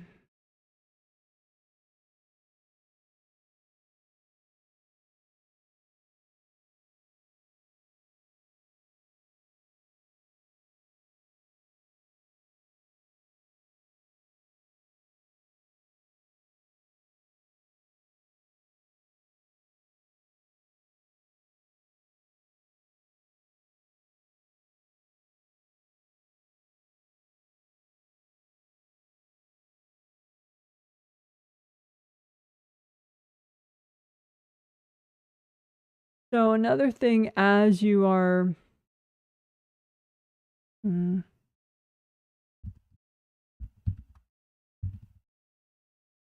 So as you're working your second chakras and unblocking them and repairing them, you want to ask yourself, is this second chakra, physical second chakra, and then astral second chakra, are they generating enough energy? You want a really strong volume, and you want a strong flow in your second layer. And if there's just a teeny bit of energy, it's going to be like sort of sucked in and compressed, right? You want your second chakra to generate lots and lots of energy, which then goes out the back of your second chakra into your whole second layer, comes around the front and flows in the front again. So it goes, right? So, if your second chakras are not generating enough energy, just keep unblocking until they feel better and do more, generate enough energy. So imagine the front of your second chakra and just lift out the weighted, the heavy stuff that's keeping your second chakra from being able to generate enough energy. Melt it away. Without that stuff, melt it away.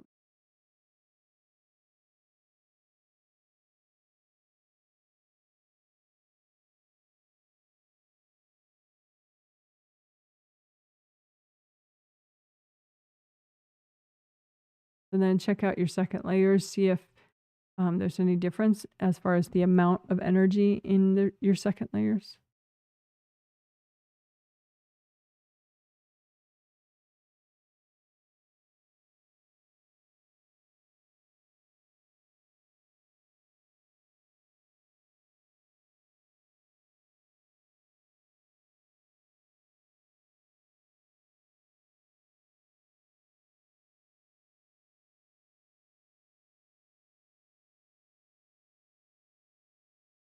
Good job.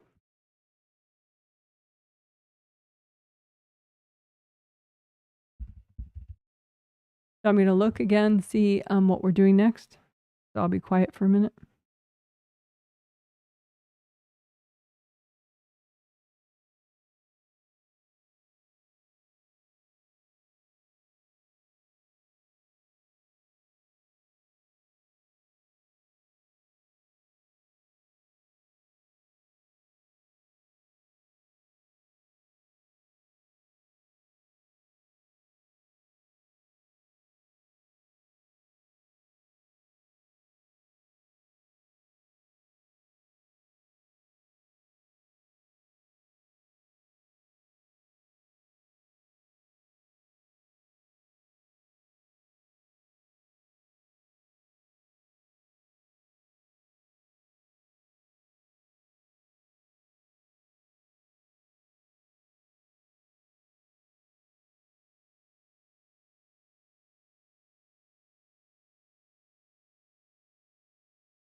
Okay. Thanks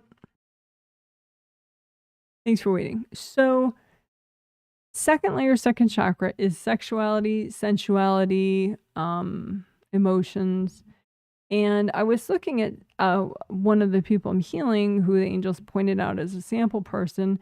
And she has some stuff that's not clearing because she had past lives where she was a member of some part of society that dedicated their sexuality to something external. Like, maybe some famous examples is like, in Roman times, there were these Vestal virgins that I forget if they were sacrificed or they were just like priestesses. But they were specifically virgins. They were never, they were never like, supposedly they were never sexually active with anybody, because they're basically, they were kind of like their sexuality was shut off on purpose and as an offering to whatever deity, right? And so there are different levels at which that can happen. For example, I was raised in the Roman Catholic religion, which I am definitely no longer a part of. I'm not a part of any religion. But there was this ceremony, which I'm sure they still have, when we were like, I think it was, let's see, there was confirmation. That's when you're older. But then there was like, well,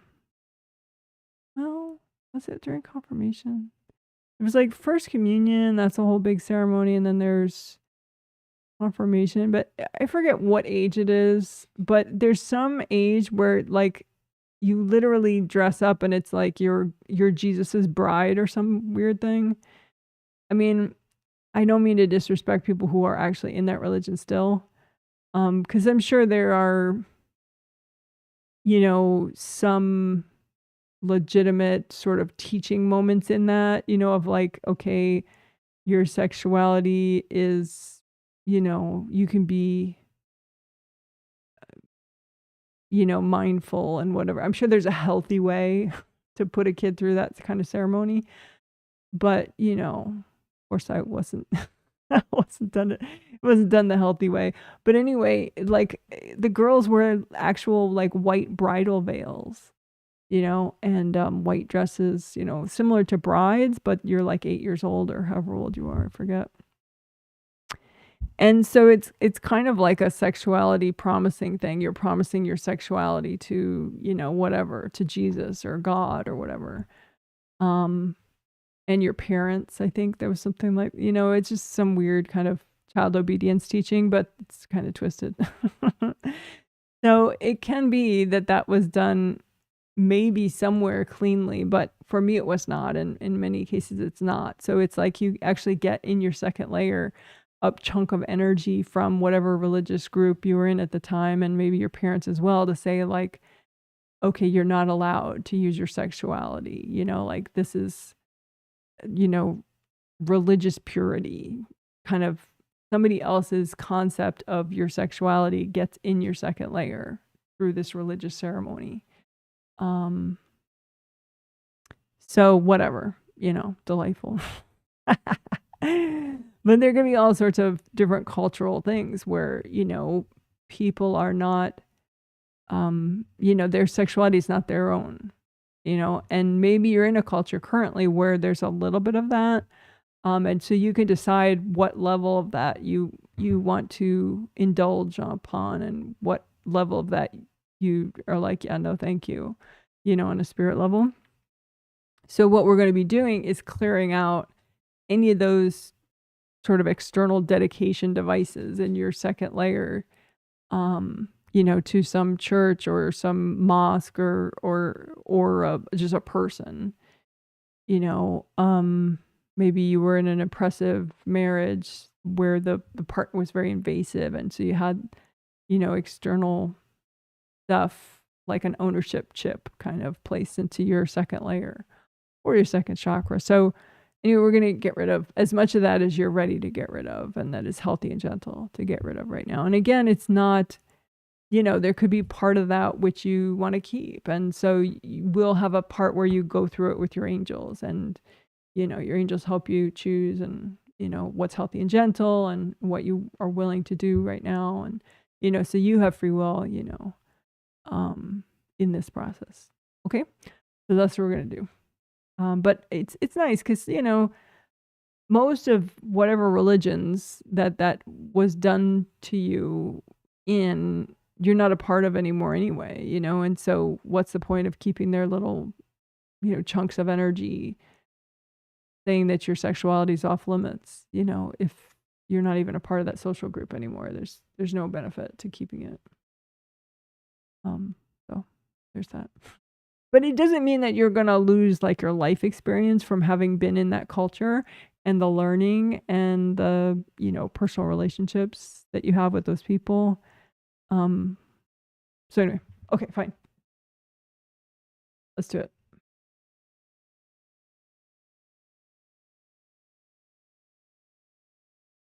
Okay, so just make a big gold blanket out in front of you, or gold boxes if you prefer, and just put into it any sort of external dedication chunks of energy that are in your chakras, your second chakras or your second layers, or seventh. Seventh is another popular spot for it, or fourth. But I guess you don't have to worry about where it is, but any sort of, that said, okay, your emotions are not yours, or your sexuality is not yours. It's being kept by this social group that you're a part of, that you're sort of subservient to. So just put all that into the box or onto the blanket. Any sort of external property nonsense. Any sort of, ownership stuff that somebody put in your second layer or your second chakra, just put it all out in a blanket in front of you. Say, angels, can you help me go through this and, help me only clear what's healthy and gentle to do right now and what's in my best interest to do right now. And that way, anything that you should save for later, your angels will take off the blanket for you. And then you can say to angels, if there are any invasive beings hooked into any of this junk, can you please recycle them?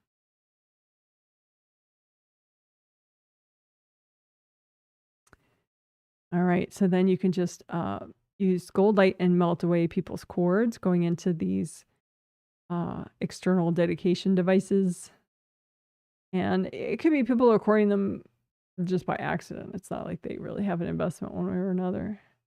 It's a subconscious thing that people do. So just melt away everybody's cords and melt everybody out of this stuff. And then just you can go blow it up if you want, in some colorful fireworks. Let's see, let's get some colorful fireworks visual. Oh, I don't have it when I do the waterfall. That's a bummer. Okay, so just imagine your own colorful fireworks or just melt it all with gold light.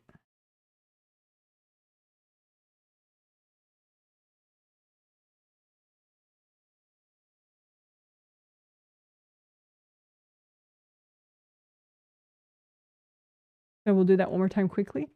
A big gold blanket out in front of you or gold boxes, pile onto it any sort of devices or chunks of energy in your second layer or your second chakra of either astral or physical body or anywhere else that just says that your sexuality is not your own or your emotions are not your own. So say if somebody didn't want you to cry, or somebody thought you were being too emotional, or somebody didn't want you to, be sexual, even, subconsciously, just put all that, the external dedication devices or devices that shut off your emotions or your sexuality, or I suppose rev it up, any sort of external control devices in your emotions and sexuality space. And I just say, angels, is it healthy and gentle to clear all this right now? And then angels, can you recycle any invasive beings hooked into any of this stuff? And then just melt everybody's cords out of this junk and your own energy out, and just blow it all up, or just keep melting it with gold light till it's all gone.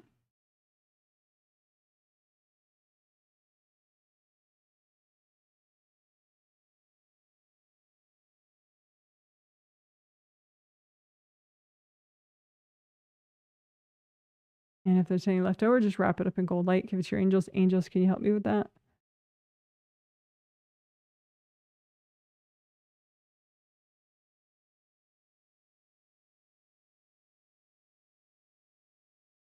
All right. Good job. Good job. Good job.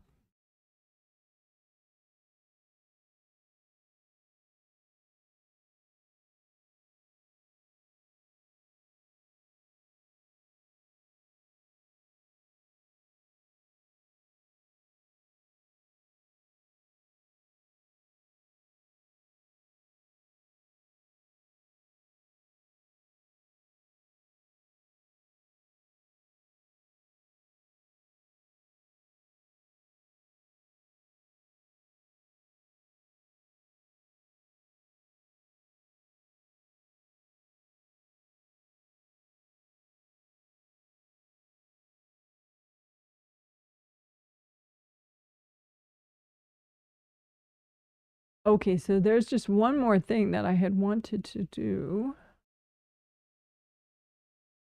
Change the scenery a little bit.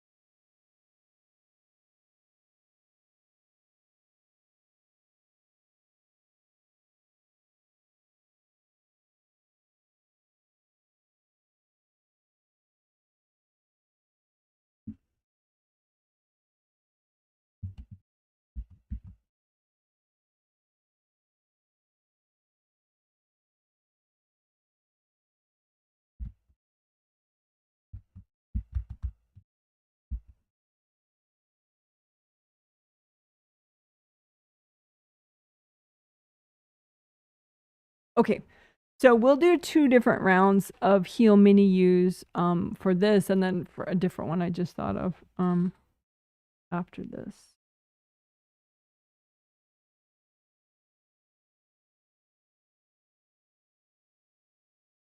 Okay, so this one, so just imagine parts of you, you know, because you're not just all one thing at a time, especially if you add up all your subconscious parts of you. So you can imagine different parts of you that feel a certain way.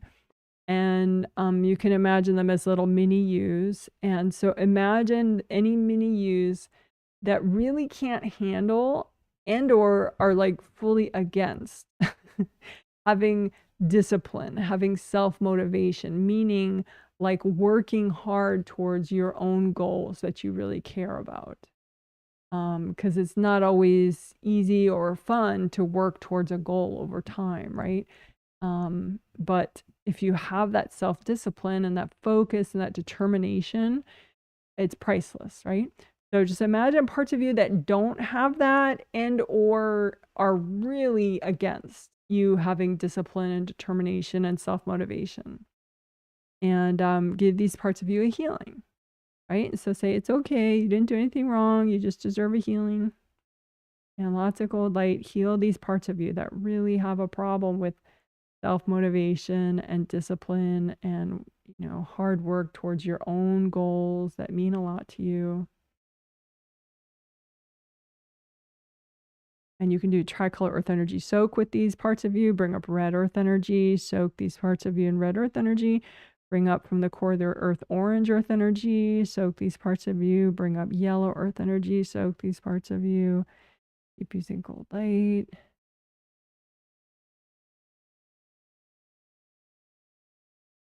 You could say, angels, if there are any invasive beings messing with these parts of me, can you recycle them?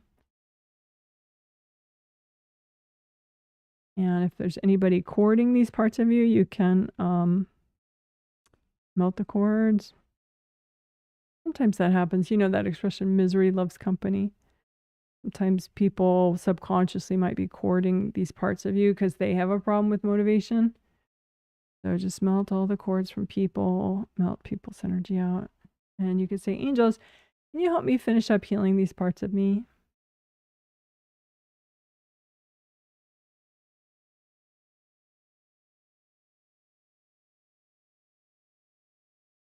All right. So when these parts of you get healed, then the energy dissolves and you get, oops, The energy dissolves and you get it back. So it's no longer a separate part of you that feels a different way.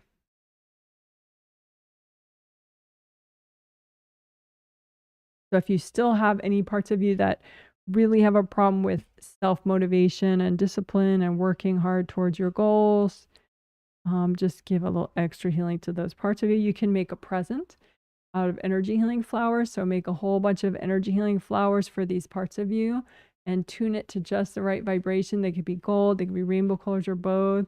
And say, angels, can you check my flowers? And then present them respectfully in front of these parts of you and say, here, these flowers are for you if you want them. And then see if those parts of you take the flowers. And if they don't like flowers, you can make it a different, make it look like a present, make it look like butterflies, whatever form you think these parts of you might like. Make it look like comforting blankets. But it's, the healing energy, and just present it respectfully and say, hey, this is for you if you want it. To see if those parts of you take that gift. And then once those parts of you are healed and they're no longer, super against discipline and self-motivation, they sort of dissolve and you get that energy back. If you still have any parts of you that are really, really against discipline and self-motivation, you can just wrap them up in lots of gold light and say, angels, can you help me with these parts of me? Deep breath. All right, good job, good job. So then now we're doing a different one.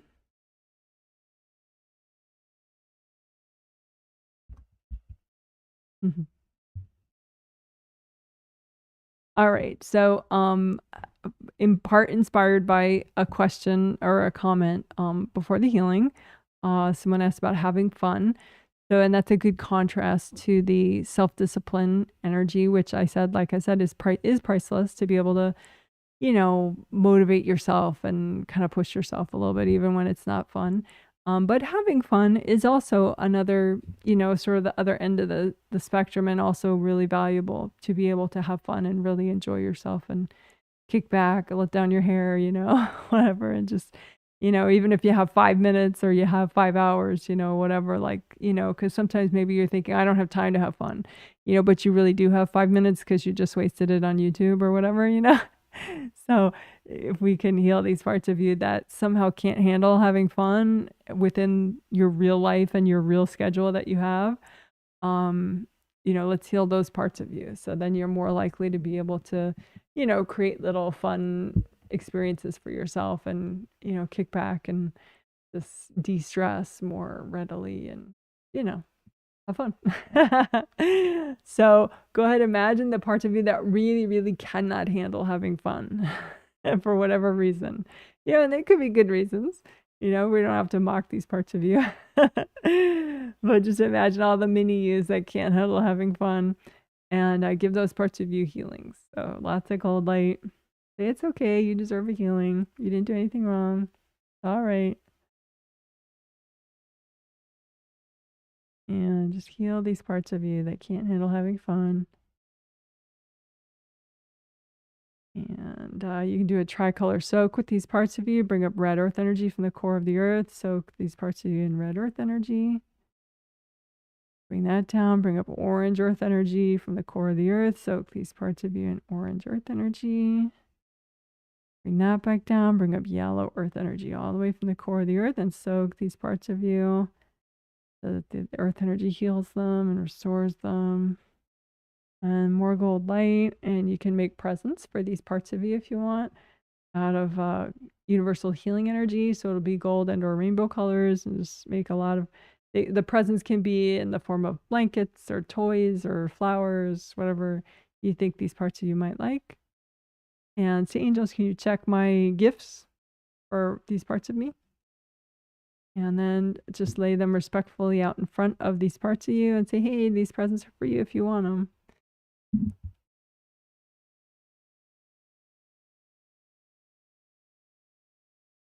And deep breath. And so when these parts of you get fully healed, then they just dissolve and you get back the energy. So it's no longer a separate part of you. You can say, angels, Can you finish up healing these parts of me in case there's still some parts of you that need more healing?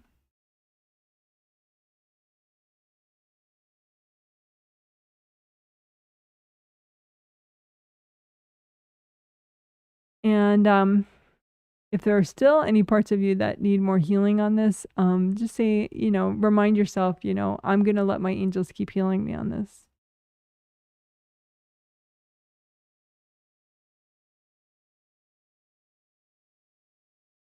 All right. Good job. Good job. Woohoo. So that was healing mini yous to help you to be able to have fun in your real everyday life.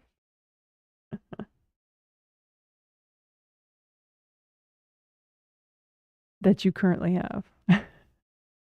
With your current income, your current job or lack of job, your current social situation, to be able to have more fun than you would otherwise.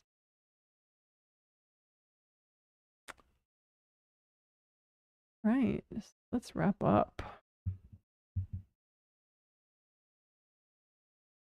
Change the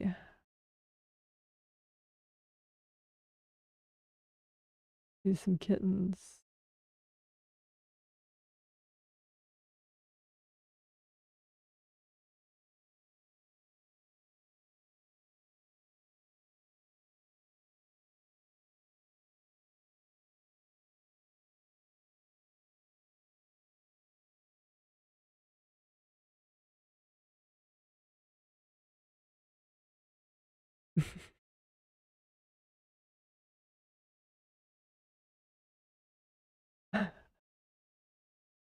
Okay.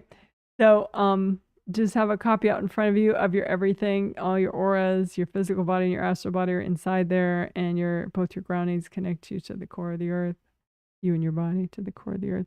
Just use gold light and comb through your everything.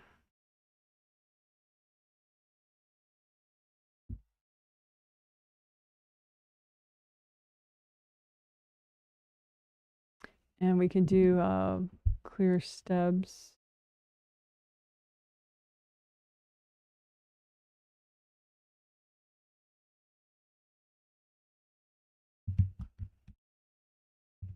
So STEBs stands for stubborn triggered energy blocks. So energy blocks that are still triggered and still uncleared in your space right now, bothering you on any level. So just imagine all those blocks and pile them out in front of you, and just use lots of gold light. And you can say, angels, can you recycle any invasive beings hooked into these blocks? And you can melt cords from people out of these blocks. And if you're at all worried, you can ask your angels, are these healthy and gentle to clear right now? Have your angels check. And so anything that's still there is healthy and gentle to clear. So go ahead and just blow it up or melt it away.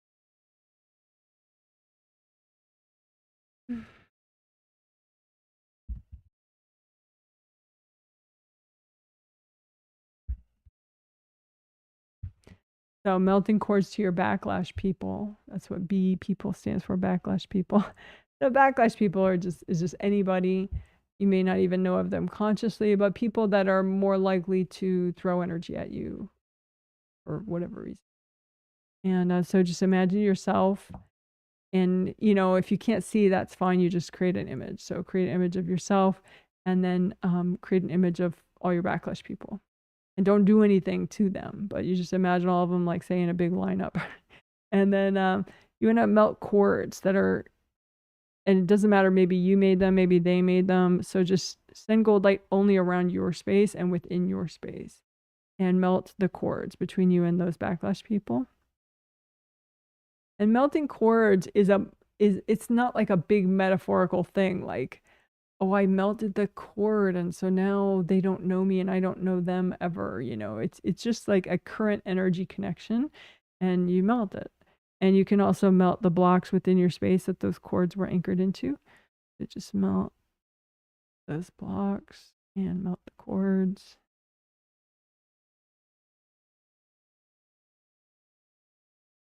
And wash the backlash people out of your space. Cold light.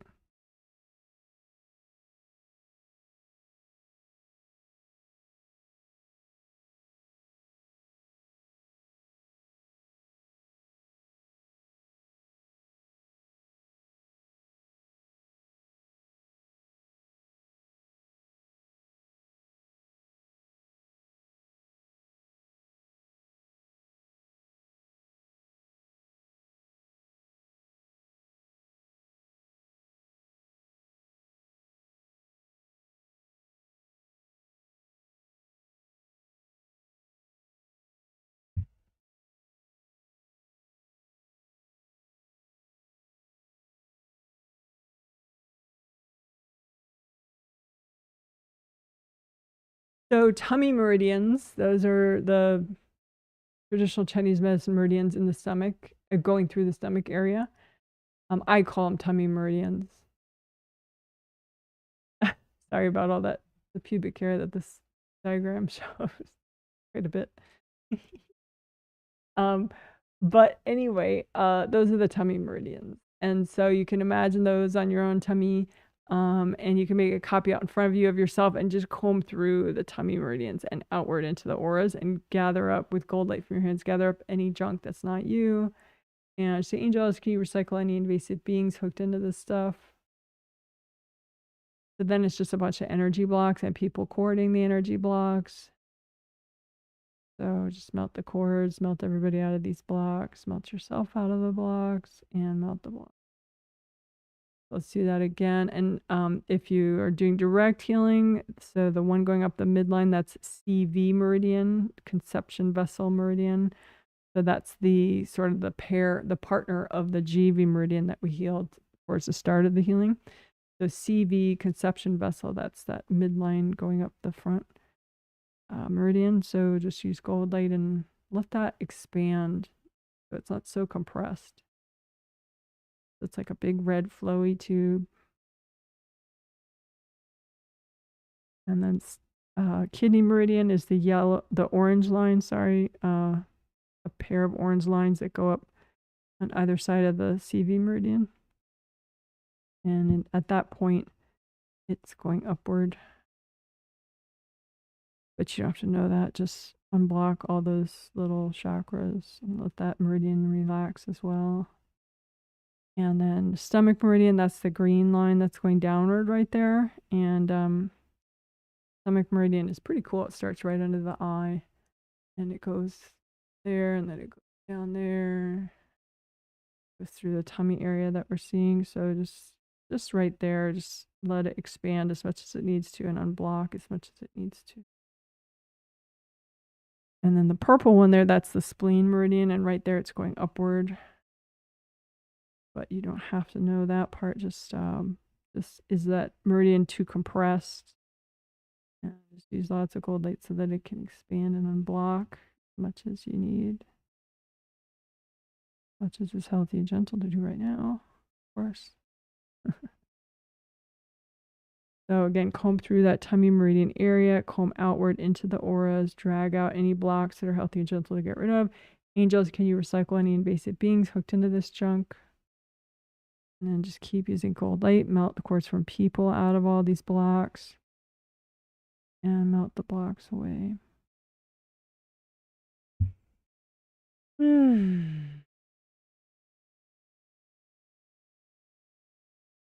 All right, great job.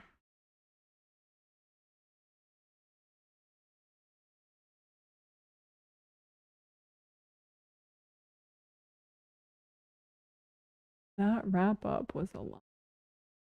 Wrap up was doing STEBs, melt cords to backlash people.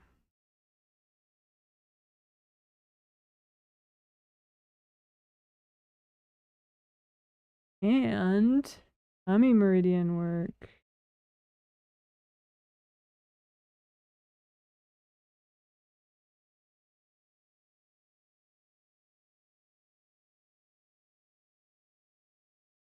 How about that? Ending a healing with tummy meridian work. That's very interesting. All right. So as we wrap up, just you can ask your angels, angels, can you help me to wrap up this healing?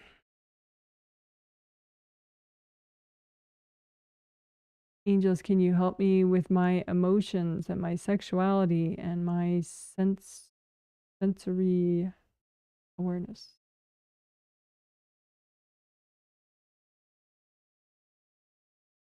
Deep breath.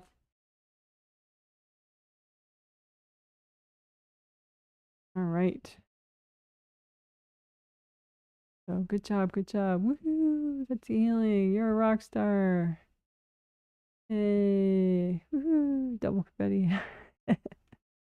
Yay! Good job, good job, good job. Alrighty, so the healing is done. So now let's take a bathroom break and a stretch break. And then we will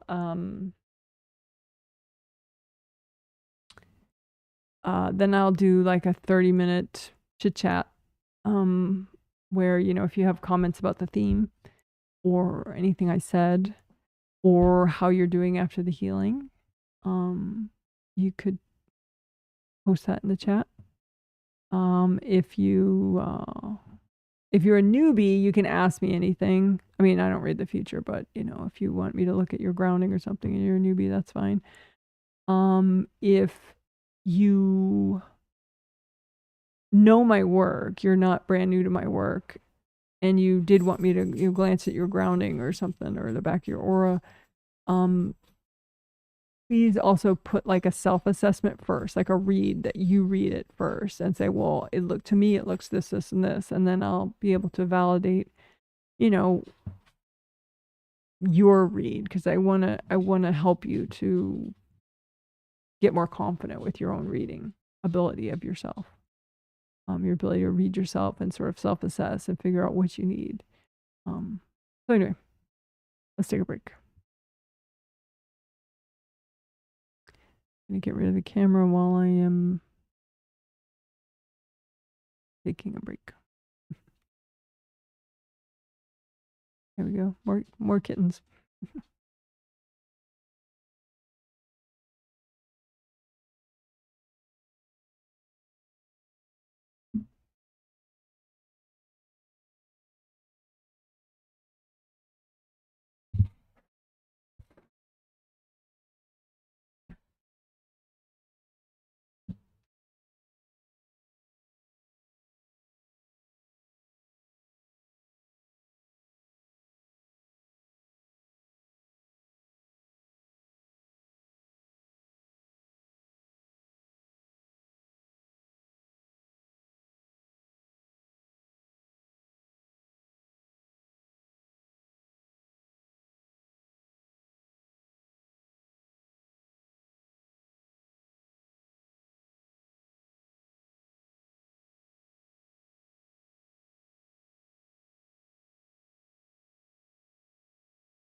Okay. Hello, I'm back. Now I'm going to do a minute of stretching, and you could too if you want. Do your own stretching, whatever is good for you and your body, whatever's gentle, if you want. And then we'll do it.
All right. Hello, hello, hello, hello.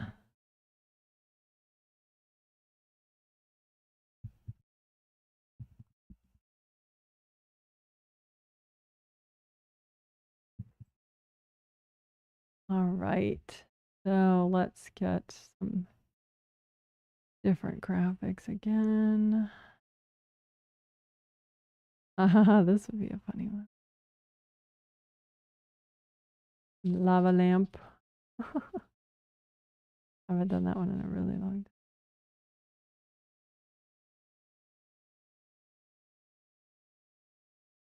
Loading in the lava lamp.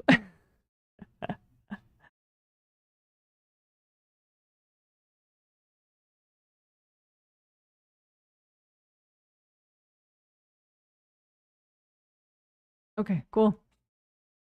All right, so I'm looking for comments that I haven't read yet.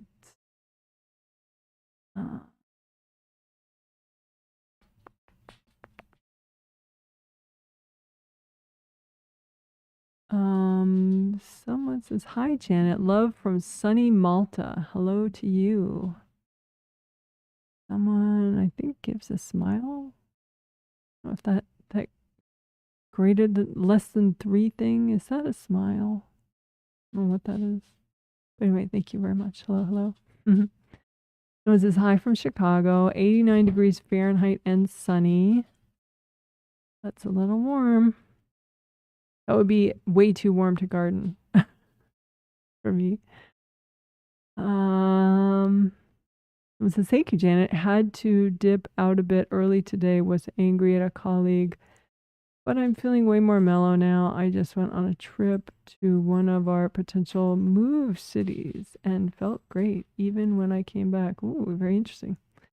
When looking forward on my path about this, it seems like I'm moving forward through white mist, but I am still moving forward. Seems like other people clogging up my path. How did I do? Okay, so this person is referring to reading their own spiritual path, which anyone can do.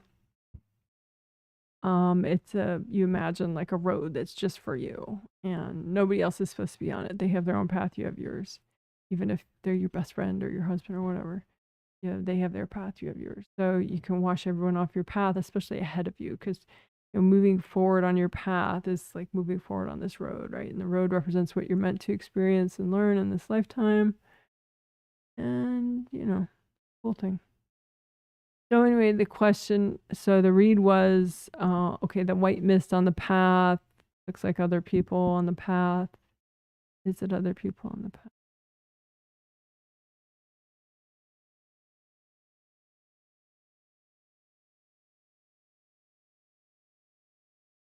I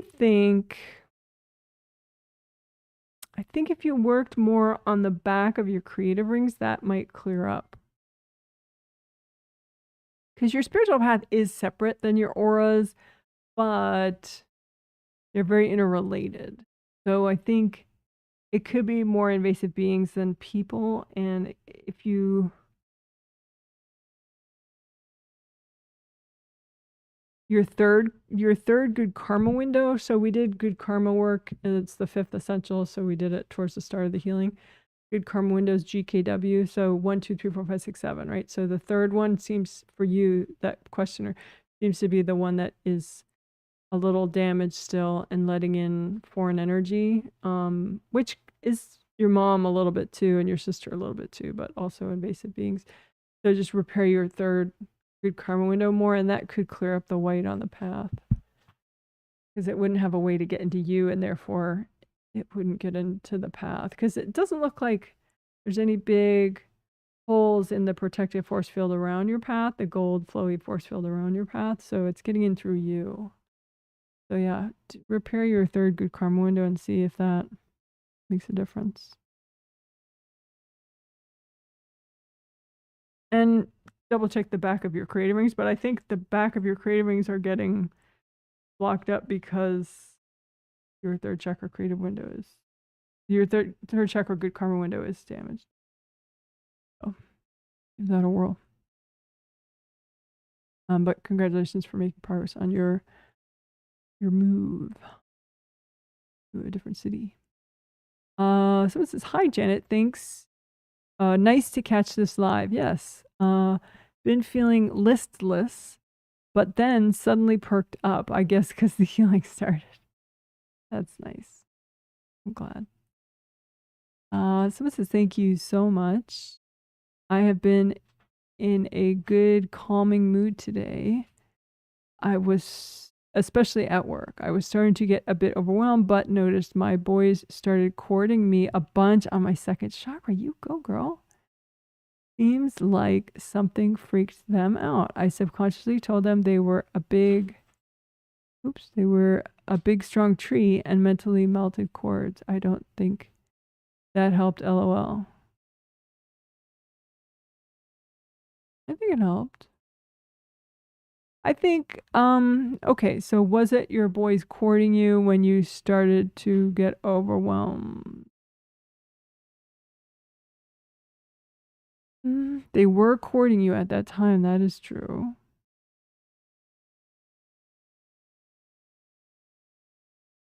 Yeah, I think it was mostly them. You're right. You are correct.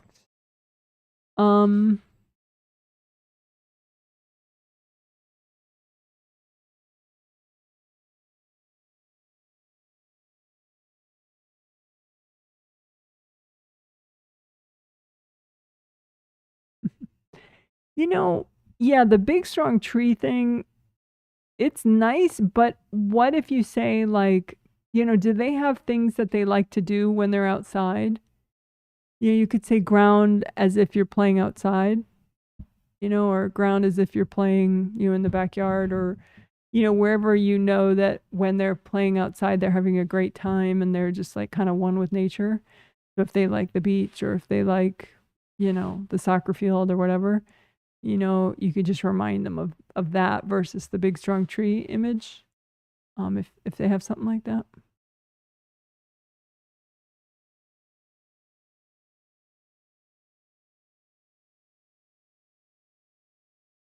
Yeah, because I think that pulls them out of your space more. They pull themselves out of your space more when they think about something like that. All right. So it says, I'm doing much better. Around 2, I started to cry at work, but then calmed down. Well, I don't know to your time or to my time, because I don't think you're in my time zone. So I don't know. Probably 2 o'clock might have been, your time might have been before I started the healing, I'm thinking. So I'm glad you're doing much better right now. That's great. Someone else says something freaked them out. Oh, I already read that part about your sons. Okay, someone says that the heart is. Oh, really? That less than 3 thing is a heart? Oh. Well, see, learn something new every day. I didn't know that the less than 3 thing is a heart. That's funny. Someone says, I am in your time zone. Oh, you are in my time zone. Oh. So, my husband's laughing at me for being such a Luddite that I didn't know that less than 3 is a heart sign. Funny. You're in my time zone, so at 2 o'clock you started to cry. Well, I don't know what part of the healing that was. I don't even remember when I started.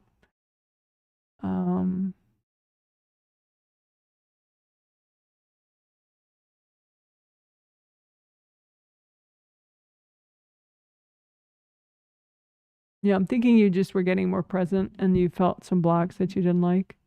But that's kind of dramatic to start crying, especially when you're at work. So I'm wondering about your blood sugar too, if you had had enough protein recently. All right. So glad discipline and fun were included today. Thank you for the healing. You're welcome.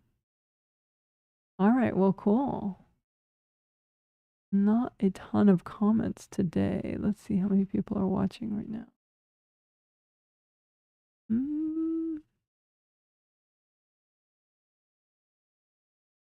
Maybe like 13, 14 people, 13 people, like that.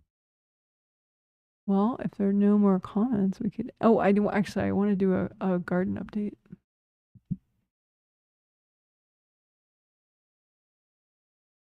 Someone says, thank you, Janet. I feel a bit uneasy and overwhelmed right now. Something isn't right at the front of my first layer, plus blocked grounding and the bottom of aura layers. I may need melt the floor technique. Okay, well, you know how we did at the after the 5 essentials, one of the first things we did is that the periphery, we melted periphery energy blocks, right? So your first layer energy block, yes, has an issue. Your first layer has some blocks, like in front of the tummy, a little bit on the left, more than anything. But think of the periphery blocks, right? Because it's hard for a being or a person to cord all the way into your first layer unless you have a bunch of ripped up aura layers, which you do not right now. So therefore, they're probably first cording stuff that's in the periphery layers, right?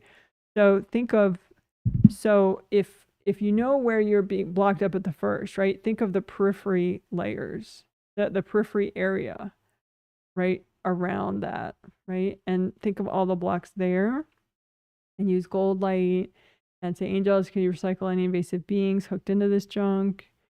And then melt people, their cords out of these periphery blocks first. And then melt those periphery blocks. And then that'll take a lot of pressure off these internal blocks, right? And then you can directly go and work these internal blocks, or they could melt automatically at that point. Hope that makes sense. So try it that way. I think it might be a little more lasting if you get the periphery blocks first. Someone says, can you check my layers and grounding? Yes, of course. Ooh, I don't know your name. Can you post your initials, please? Because I don't remember your, maybe I made a note of it. Sometimes I write YouTube names in my notes, but I did.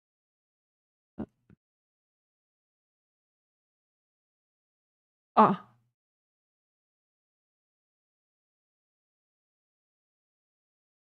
Oh, you're not in this healing right now, I think. Okay. The right side of your grounding is flowing better than the left side of your grounding. Your physical body grounding on the left side is pretty blocked. Astral body grounding is fine on both sides. Just the physical body grounding on the left side. Yeah, thanks for the initials. That's good. Yeah, so just do imagine just the left side of your physical body grounding, and it's wide enough, it's just very blocked. So you can say, angels, can you recycle any invasive beings in this part of my grounding, or in my grounding at all? And then melt, think of the blocks and melt the cords from people, and then melt the block.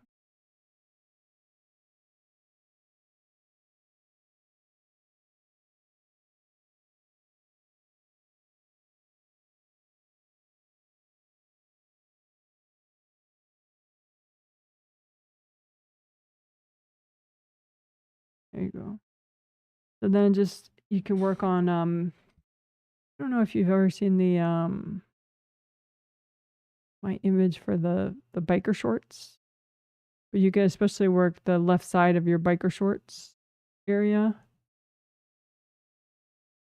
Trying to find the image. Biker shorts. There we go. I love that image.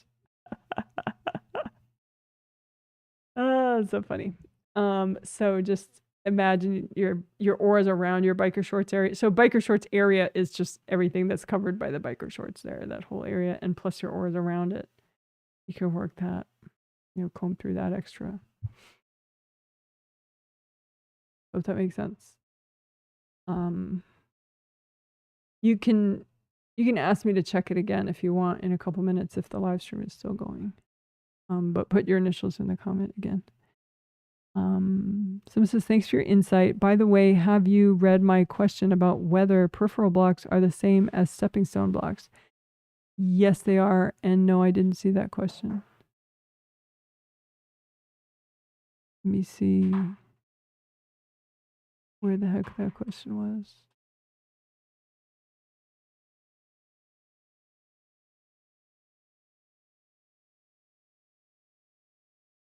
Oh, I skipped right over it. I'm sorry. It's because you made 2 comments, and so I just didn't notice the second one. So aren't peripheral blocks basically the same as stepping stone blocks? Kind of. Yeah. It's just a more precise way of looking for them, and it's like an understanding that, like say you have a block in the back of your second layer, that's not a peripheral block. There has to be one that's more external to that in your periphery layers that's allowing some invasive energy to get even into that second layer. It's more of like I think it's more informational than just, the stepping stone block is like the distant cousin, like the precursor concept, but this whole, periphery areas and core areas helps you understand that, well, if this block is in a core area, then that's not the only issue I have. I have blocks in my periphery areas that are allowing such easy access to this block here that, so it hopefully it gives a little more guidance that you would start with the peripheral block. Any peripheral blocks in the periphery area, melt those first, get the beings out of the way, melt the blocks, and then there should be a lot less pressure on these core area blocks. So then they might automatically melt, or, it'd be easier to deal with them, get the beings recycled, melt the cords. And some people, it's like they always have problems with, like, say, their first layer right by their tummy on the left side, or, their lower back on the right side, and those are core blocks, core area blocks. But if you look at the periphery areas, then, I think you might be missing a lot of blocks that keep making the inner areas more vulnerable than they need to be. I hope that helps. But yeah, it's a very related concept.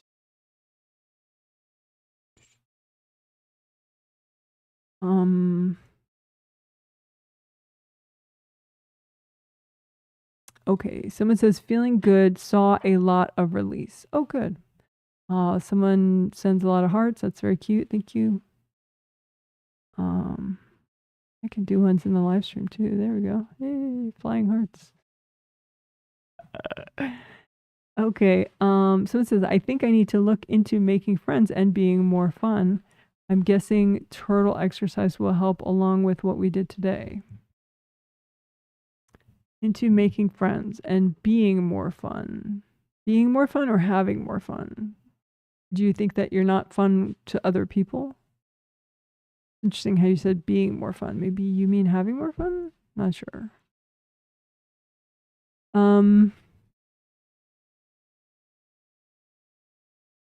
Yeah, I think the turtle exercise would be good. Yeah, along with what we did today. Yeah. Yeah, it seems like you have like there's like a gray energy around you that is like self-isolating. That seems to be from a past life, not from your parents. Not beings. You could check like your 7th chakra and the top of your 7th layer, and just get rid of any like isolating energy. It seems like there was a past life you had where you had like a controlling parent that didn't like you talking to other people. So there's a little bit of that still in your 7th chakra. Not like that person's life force necessary, but kind of it shuts down some of your outgoing energy. So you're not as likely to interact with people on a social level and reply to their social energy. It kind of shuts you down socially. Shuts you down socially. So you can put out in front of you, because there could be some in the 4th chakra too, or 2nd chakra or Kundalini chakra. So you can just put out in front of you any devices that shut you down socially. Shut down your social energy. So I hope that helps. But it's something you work over time. Keep at it.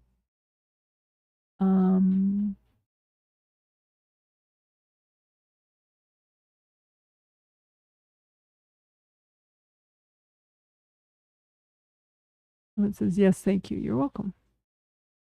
Someone says, oh, and you're specifying new friends. Yes, I think I am not as fun to people anymore. The thing is, it could just be that, you don't have the right friends. I had this friend, I still have him, but he's in heaven now. So it's very different to hang out with him. Well, it's not that different to hang out with him now than we did before. But, but when he was alive, we used to just hang out. He's gay, so it didn't get in the way of my marriage or anything. He used to hang out with my husband too. And he was gay, not like bisexual. Because I tried hanging out a lot with a different friend of mine years ago. Turned out he was bisexual, so that got in the way of my marriage at the time. But that marriage was on its way out anyway, so it didn't matter. Just sort of sped up the inevitable. But anyway, this friend I'm referring to is gay, was very gay, not bisexual at all. And so we would just hang out, and we would like, there wasn't even that much conversation. We would just like you know, he would meditate too, you know, so he would just meditate and I would meditate, or like we'd go somewhere, you know, like in Chicago, like the Lincoln Park Conservatory with all these plants, and we'd just both find a spot and, you know, meditate, or we'd go walking outside somewhere and sit and just, you know, chill out, or we'd go to like there was this big Whole Foods that like had 2 stories to it in on North Avenue, I think. And we'd go there and people watch. We'd have like some kind of lunch or snack, you know, buy that we purchased there, and then we'd just people watch. And he was a hairdresser, so he used to tell me like the problems with people's dye jobs. You know, he'd be like, "Oh, that's a really good one. She paid a lot of money for that one," or "Oh, that one," you know, or "Oh, she really needs a blowout," you know, which is like a hair, you blow dry the hair, but it's like people pay a lot of money for like a really good blowout. You know? So whatever, but you I don't think you have to be fun. You just find people who, you know, your vibe and their vibe are compatible, like very compatible. So it's more about compatibility than that you're not fun enough. But there is that sort of outgoing social energy which is shut down with you, so that's something. You can clear that stuff over time. So if that makes sense. So yeah, it could be that certain people you're not as fun to anymore, but that's just because you're being yourself and you're not trying to be what they want you to be. So they're just not, you know, as suitable for you to be friends with them as you used to be. You know, like people outgrow each other. That's okay.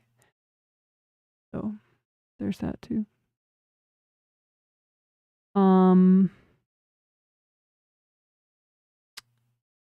Let's see.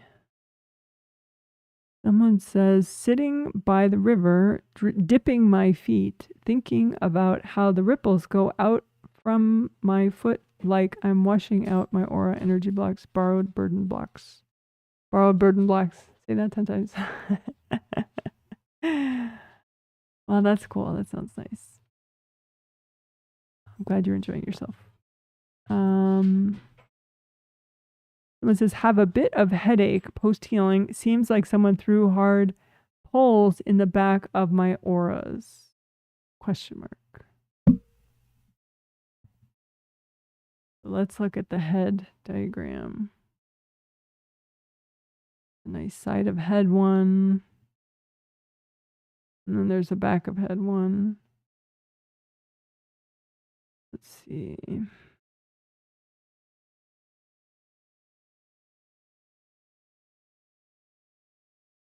Yeah, there's some. I think though, you know, try it with, yeah, get rid of the poles, the hard objects, the spear like thingies. But then do the peripheral blocks, like go out from there. So like, you know, the part of your head that hurts, that's a little banged up. Is there any aura damage? There is some. There's some deep punctures from because of the hard object. So yeah, get rid of the beings, get rid of the, you know, heal that up. But then is it's the periphery blocks makes it a lot easier for the aura to break enough for the spear to get all the way that deep. So you must have a lot of periphery blocks right around there. So anywhere around there, just, you know, keep clearing and melting away the periphery blocks and getting rid of the invasive beings hooked in them and stuff. Because that way it'll make your aura stronger. So it'd be harder for them to get a spear so deep in so fast. Hope that makes sense. Oh, right. Let's see. Someone says, have a headache too, though. Have a headache too, though. Twice. Oh, your headache is a little different. Are you dehydrated also? Wondering.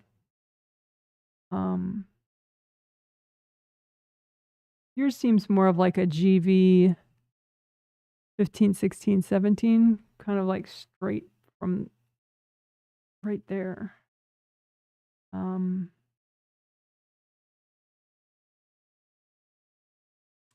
Slightly similar in that they're spear-like objects that were thrown, but it's more central.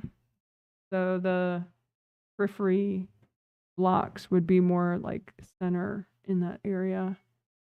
And so you same thing, remove the spears, remove the invasive beings in the way, heal up the gashes, but then get the periphery blocks so that your aura there is stronger. So it's not so easy to get something so deep. Because something has to be pretty deep to create a headache. You can have, rips that are not that deep that you actually have to check for because you feel fairly fine already, and then you're like, oh yeah, it's halfway ripped, Because but if you just got an aura repair not that long ago and then it got all the way through to give you a headache, you probably have periphery blocks, making that part of your aura just too weak, too easily penetrable. So it could be nice, because I know you have knee problems too, with energy attacks from people. So check periphery areas around, the periphery areas anywhere near your knees too, once you get rid of your headache, so that part of your auras is stronger. So it says, thank you. That makes sense. You're welcome. All right. Cool. I don't know how long I've been going, but I will do a garden update now. Get the regular screen going. And let's get a garden image.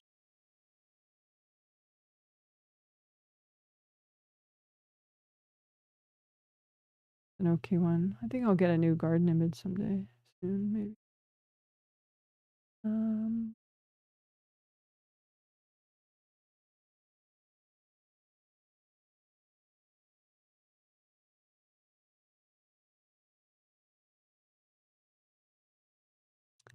All right. So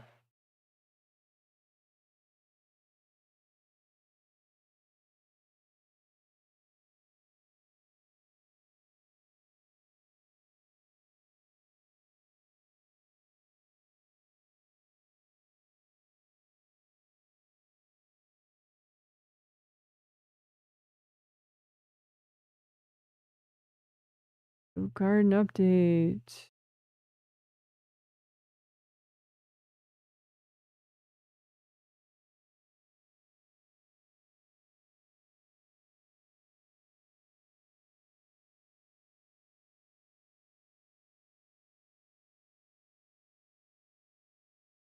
Does not show up very well.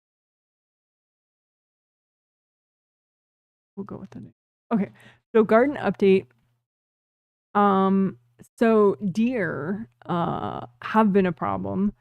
We have deer in our area. We have, different wildlife, coyotes, deer,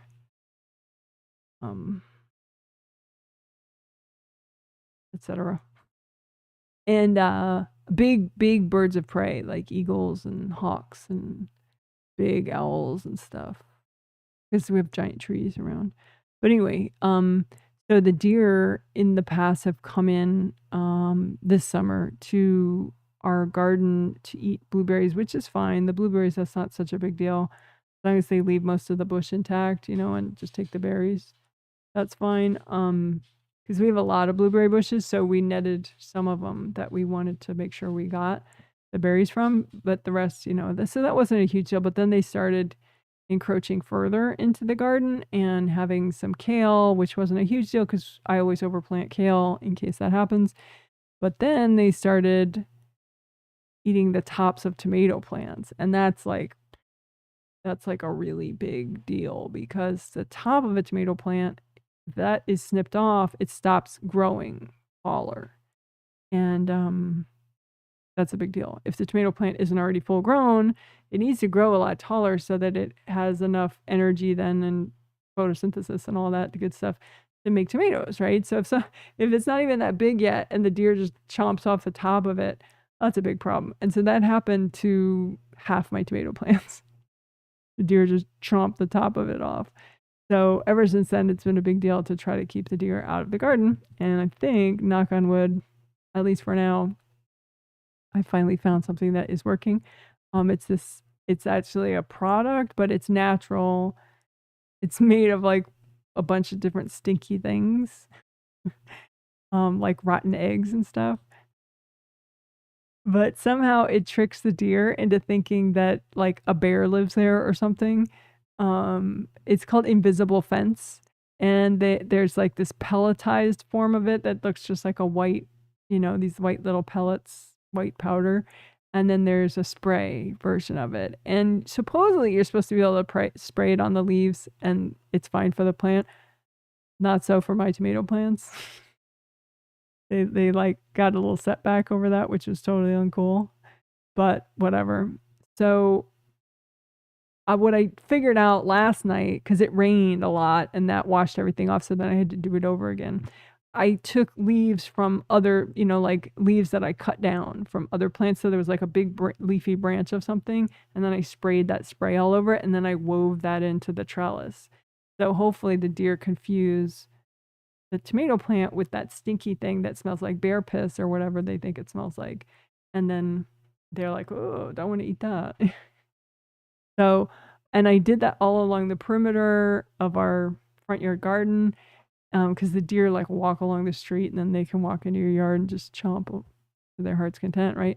So I did that. I did all the perimeter, with the sprinkle stuff and the spray stuff. And this, I don't know if it's gonna last, but at least this morning, like while I was preparing for the stream, I was sitting in a chair and looking out on the garden and the road, and I saw this mom deer and her baby, two baby deer. I mean, they weren't like babies, but they were young. And she like tiptoed on the road past our property entirely. She didn't sniff it. She didn't like go up to any of the rows. She didn't come on our driveway.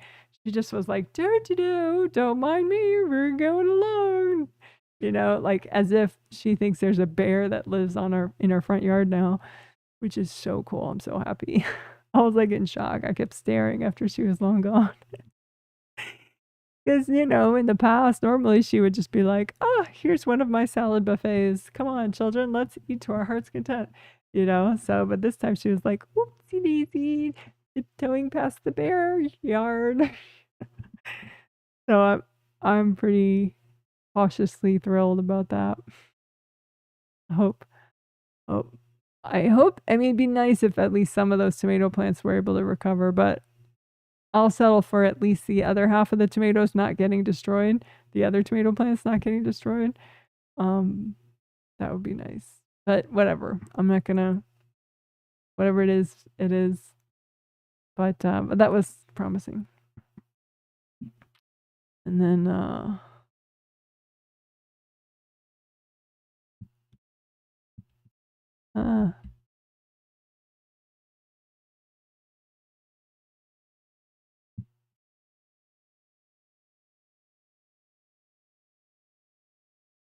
pet update. They're both doing fine. I mean, BooBoo Kitty still won't let us pet her, and still haven't gotten her to a vet. So she's probably not fixed or vaccinated or microchipped, which is all a problem. But, one problem at a time. So, but anyway, I don't know if you haven't seen the early part of this live stream, there was actually a sighting. She like showed up and she was on that windowsill and on that cat tree, and we were able to see her like live in person on the live stream, which is exciting. That's the first time ever. So I'll make it its own chapter when I do the chapters for the video tonight. And so you'll be able to go to the BooBoo Kitty first appearance chapter early in the healing. So you could see it was like before we did grounding. I think we were just working hand chakras, I think. And then she appeared several times during the grounding chapter too. But so if you want to work your grounding, you can watch that one and see she appears like a little bit just by the window. But for the part, there is a part where I was just like, oh my gosh, she's right there, and I changed the chapter and I showed with the camera. So but nothing's unusual with Izzy so much. Oh, he did he gets this thing where he'll start hiccuping because he feels nauseous. And then he'll start licking everything until he vomits several times. It's not fun at all for any of us. So he did that like Monday, I think. And then he started that last night, and I was like, "Oh, not tonight, angels, please, not tonight." Because it's right before my live stream day, and so I just need my sleep. I don't want a lot of drama. Because otherwise, when he gets that, he has to vomit. He ends up vomiting like 3 different times, because he's nauseous and it just keeps coming up and it's a mess. But I did try. I don't know if it helped or if just my prayers to the angels is what did it, but I did a tricolor soak with him. Like I brought up red earth energy and I soaked him in red earth energy, and I read like, okay, if I do that, he's like 70% nauseous. And then if I do orange earth energy instead, he's 60% nauseous. And if I do yellow earth energy, he was only 10% nauseous. So I'm like, oh, wow, that's cool. So I just made sure to bring up a lot of yellow earth energy, and he calmed right down. So I'm not sure that the yellow earth energy did it, but he calmed down, and he didn't end up, devolving into finally vomiting 3 times for an hour, so that was cool. So tricolor soak on a nauseous pet. I'm gonna definitely try that in the future. But that's pretty much it. Those are my updates. So I hope you are doing well, and I do have one more comment. I guess I'll read that. Thank you, Janet. Great explanation on the peripheral areas versus core areas. I always thought the Wei Qi aura are close to the body. No, they're the same size as the others, since they act as protective force for the meridians. So at least I am more clearer now. And does it mean that gold mesh spheres are closer to 3-2-1 layers? No, gold mesh spheres. Okay, so the Wei Qi auras are just as big as your astral body aura and your physical body aura. So the edge of all auras is the edge of all auras. So it's like the same. This is the edge of all my auras, even the Wei Qi auras, right? So then the gold mesh spheres, they're just like evenly spaced out. So, one is probably in between. The first gold mesh sphere is probably like in your second layer, maybe, and the second gold mesh sphere is maybe in your fourth layer, and the third gold mesh sphere is probably in like 6th or 7th layer. I mean, it's not in those layers, but it's probably at the same location as the physical body, 6th or 7th layer. You know what I mean? So they're just spread out. Like they're 3 that are spread out. So I don't really equate them to layers of the aura, because they're not like all mushed in. They're out. They're evenly spaced, because they protect by being giant gold force fields. So yeah, they do send energy inward to the meridians as well, but that's fine. Like this gold mesh sphere can still send stuff inward, even if it's all the way out here, and this one can do that. But they just make this huge flowy force field that's full of gold light all the time, and that's a big benefit for your strong boundaries. I hope that makes sense. So that was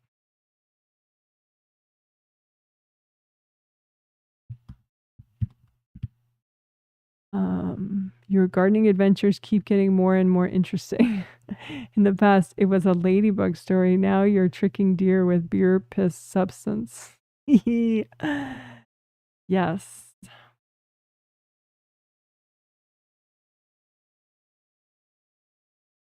Yeah. So yeah.